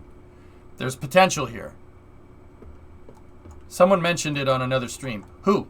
UK? If you don't mind me asking. Ground stations are part of that, Papa Bear. Yep, ground stations. I got a new vehicle that I think would be better. That's what the K92 was kind of for. I've been to the development studio before, yeah, but that was back in 2019. I haven't consulted with the developers in a little while. But, if you want to, you know, devs, if you're watching, you want to shoot me a message on Discord, you have questions about some rocket or whatever, I got you. I don't think they need my help. They probably would have called me by now, but if they did need help, I would, straight up, I would do that. I would do that for free. I'm not even kidding. With Kerbal, I'd do that for free because Kerbal has changed the course of my life. So the least I can do is pay it back. Yeah. Actually, ground stations are some of the first things that we're going to have to do jumping back into mission mode. Yeah. Once I get the architecture ironed out, that's when we're really going to punch back in and do those ground stations. We have to do it. That's the last thing you guys funded. I have the K90, but the K92 can scale, and it's way better. How to turn 30 bucks into a career. When I say Kerbal changes the course of my life, that's not even a joke. Seriously, got me everything that I have today. Everything. The cars, Route 154, Bremo, not in that particular order. Bremo would probably be the first one. You know what I mean? That's what I mean when I say it's life-changing stuff. So, yeah, you know, if the devs are out there, if they need any help consulting, you know, shoot me a message on Discord. Shoot me a message on Discord. Shoot me an email. I check my email every day. It got you a Fursion. Yep, it got me a Wheatley. You know? I mean, I'm not sure if this is a good thing, but it got me a serious potato bot, but whatever.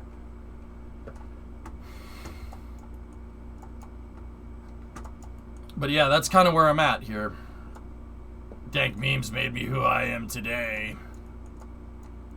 Will you do a clean save and start over? No, we're continuing with the mission mode save. Why not drop pod style ground stations? Because that's lame. I already have drop pod ground stations, Anesthesis, but I don't want to do that no more. I want to make ground stations. You're just happy because KSP got you trace comas. Sure. Sure, man. Sure. Sure. We already did stuff like that, Furs. You know?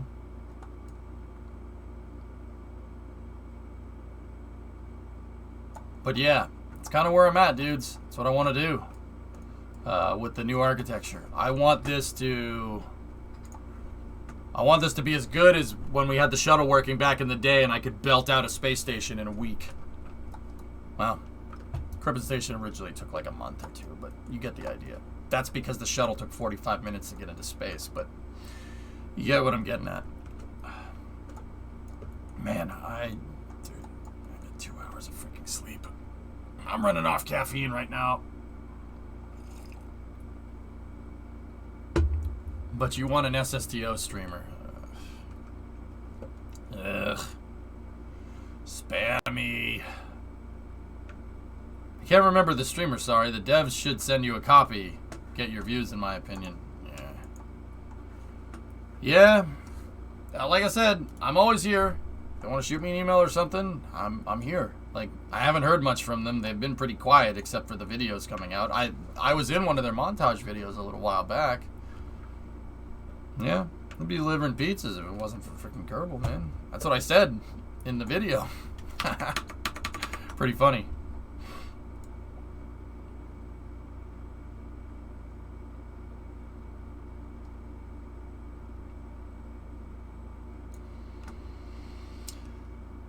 Let's go over here. Have you ever been into building model rockets? No. Not for a long time.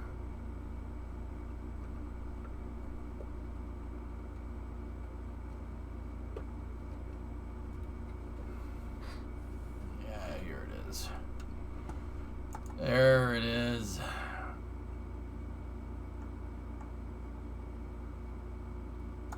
LV5B1 prototype. Oh, man. I really wish I'd made these things work, man. This was such a good idea. It's so freaking cool. What functions will the ground station serve? They will be occluded by the horizon unless you plan to have them all manned with pilots, or is it a meta thing? What?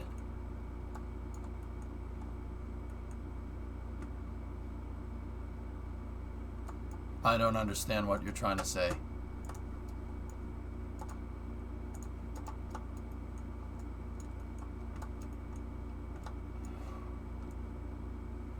Man-made ground stations won't help connectivity.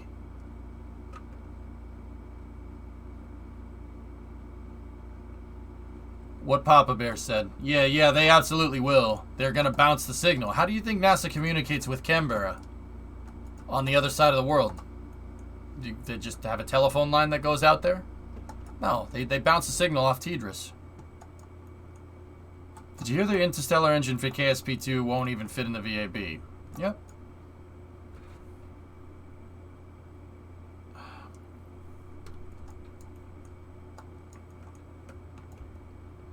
For what it's worth, I always thought putting us in charge of the engineering was comparable to the salesman at Best Buy giving advice. But yeah, I know, Caveman. Thank you. Yeah, no, I figured out that that's a dumb idea. You guys don't have control over this. It's my job now. You're in my world now, Grandma. Although this thing was righteous. That is one of the coolest things we've ever made. Yeah, that thing is gnarly, dude. This is me giving 120% for 6 months straight.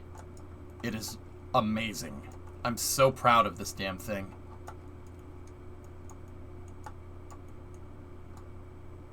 Yeah. Wheatley, it's Super Collins. I made Super Collins, and I made it work, and it had a launch pad, too. I built its pad. Problem is, I just didn't have enough time to dial it in, man. I didn't have enough time. The holidays stressed me out, and I just needed a break.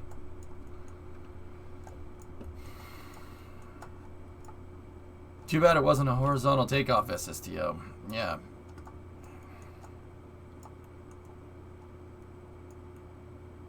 Yep.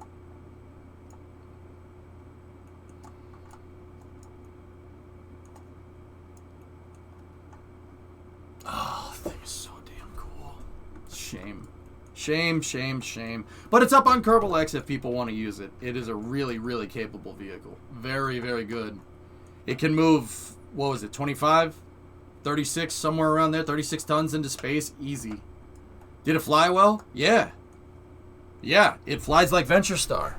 Flies exactly like Venture Star. Gets a little bit unstable on re-entry when you're, It gets a little bit unstable on re-entry when you're coming in,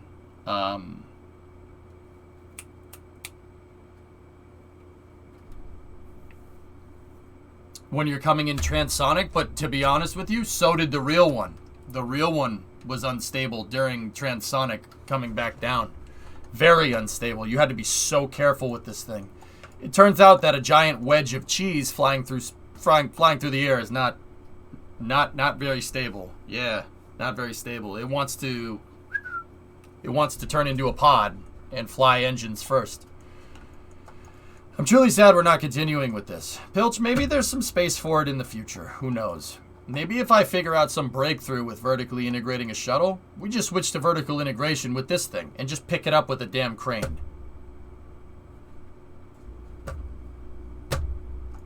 That did work. But I would need a big freaking crane. But it did work. They actually built the Venture Star? No.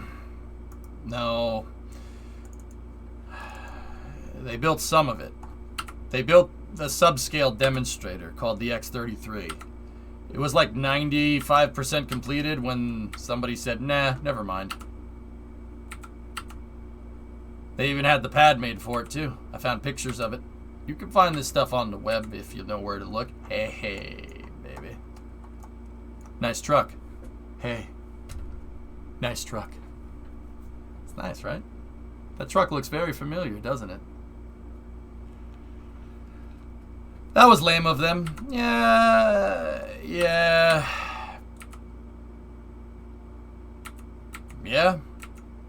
That thing would have been righteous, man. It should be made. Even nowadays, it should be made. You know, people, the SSTO doesn't make sense. Man, the SSTOs, yeah, whatever. Yeah, you can have that opinion. You'd be wrong. But, yeah, it would have been amazing. The thing is that it would have been amazing, but the X-33, just like everything else, would have been complicated. It would have been complicated to operate. And building Venture Star would have been even more complicated. That was difficult to do. It's hydrolocks. Hydrolocks with carbon composite tanks. Now, don't get me wrong. That can be done today. It could be done. Absolutely. Absolutely can be done. But it would take some time. A couple $1 billion at the very least. It would be tough to do. But you could do it. And if you nailed it, then you could change stuff. You could change things. But just like any reusable spacecraft, you know, you want to get it to work, there's plenty of different ways to make a reusable spacecraft. Plenty of different ways to get it to work. There's the shuttle, there's Starship, there's Venture Star, there's Dream Chaser, there's the X-37. There's plenty of different ways to get it done. Do you have the money to do it? Everything is possible. Everything is, I mean, as long as it's within the confines of physics, as long as you don't take into account your shuttle being a TARDIS or something, and, you know, oh, how do I get through re-entry? Oh, I just teleport down. As long as that's not part of your stakeholder expectations, you could do it. Sure, why not? DCX, yep. Tough Enough's dad, that's right. Also a good time to repeat that Tori would like another crack at Venture Star. Yeah, they should do it. Want us to go hunting for schematics like we did for Jebstar, or you have all the information you need? I have what I need, Jackery, because we're not necessarily copying any one particular design. DCX? Yeah, New Shepard Light. DCX.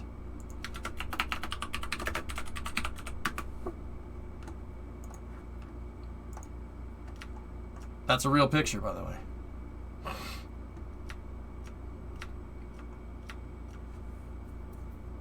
Yeah. No, you can't do that. SSTOs are impractical. Lockheed. Hold my hydrolocks. So here's some behind the scenes at the new Top Gun. Yeah, Bandit, I'll look at that later, buddy. It's getting up on 4 o'clock, dudes.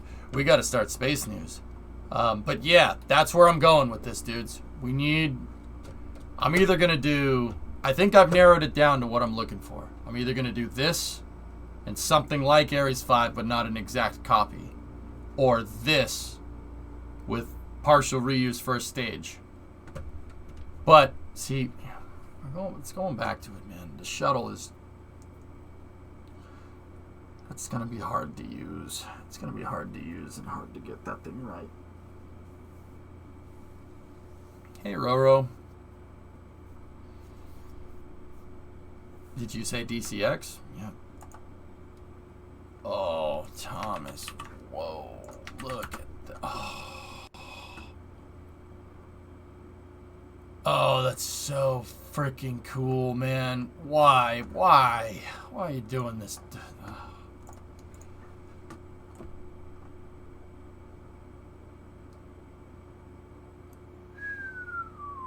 What a boss picture that is. Look at that damn thing. RL-10s. RL-10s with like 10 degrees of gimbal. DCX was neat, man. But don't worry. you know, the good thing is that the DCX tech didn't go to nothing. They didn't go nowhere.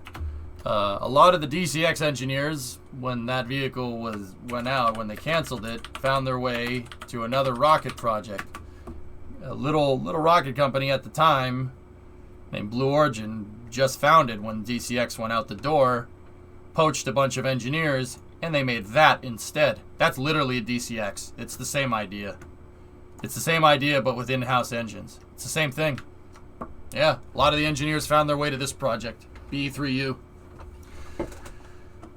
Now, what would have happened if it didn't fall over? I don't know. Probably would have had something like SERV by now, you know? I mean, Hellfish, all this proves is that getting rid of canceling stuff that's when flight hardware has already been manufactured is literally the dumbest thing you could ever do. It's the case with Ares 1, it's the case with DCX, it's the case with X-33, it's the case with Saturn V. Every time. Every freaking time. It's always been a stupid decision. You know? Always. Anyway, guys, I might need to take a break here. I didn't get much sleep last night. I forgot I had a doctor's appointment in the morning, and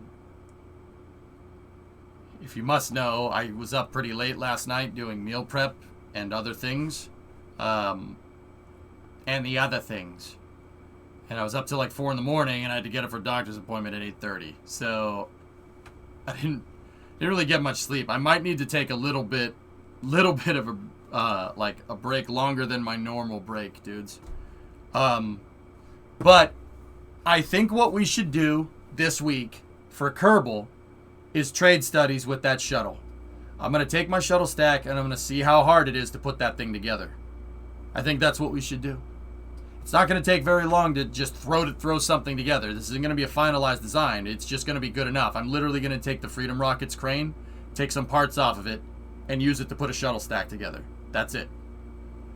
That's what we're going to try to do. So, yeah, I'm not sure how that's going to end up, but we'll see. I think that's what we should work on. If we could figure out a way to do that quickly, then I would consider using the shuttle just because it's so good. Even with expending the SRBs every time, I'd still consider it. So, did the Russians ever make a shuttle-style vehicle? Yeah, look up Buran. B-U-R-A-N. Yes, they did. Meal prep, Jim. Yeah, I cooked all my food for the entire week last night. Steak, rice, carrots, broccoli. Made a ton of it. Put it in a bunch of little Tupperwares, and I have stacks of that in the fridge. Yeah.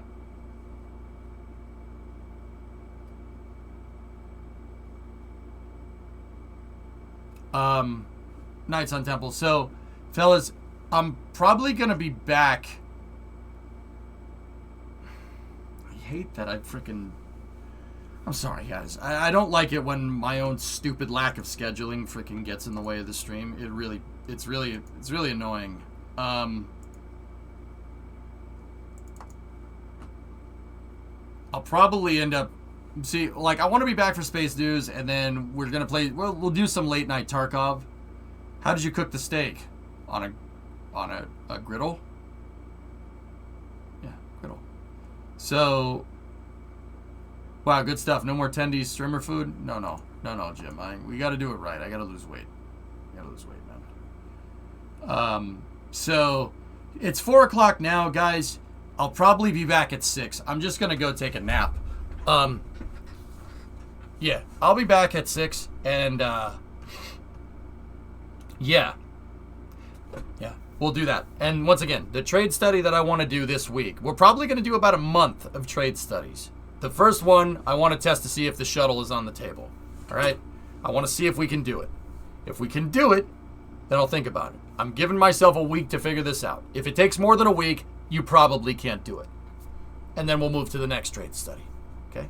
The next one would be trying to make a tall launch vehicle like Falcon 9 with the cranes. Or a mobile launcher after that, and then a heavy launch vehicle from there. And we'll, by the end of this month, we'll have something. I mean, my overall goal is I don't know when we're going to be ready.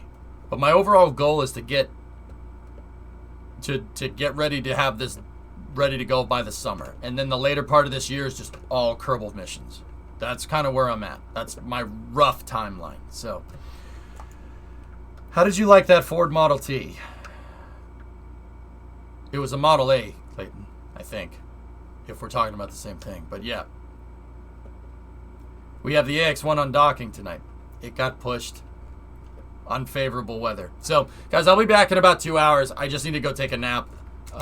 And, you know, if I'm feeling good after I chill for a second and sit down and eat something, then I'll come back for Space News a little bit earlier. But just taking a quick intermission, 2 hours at the latest.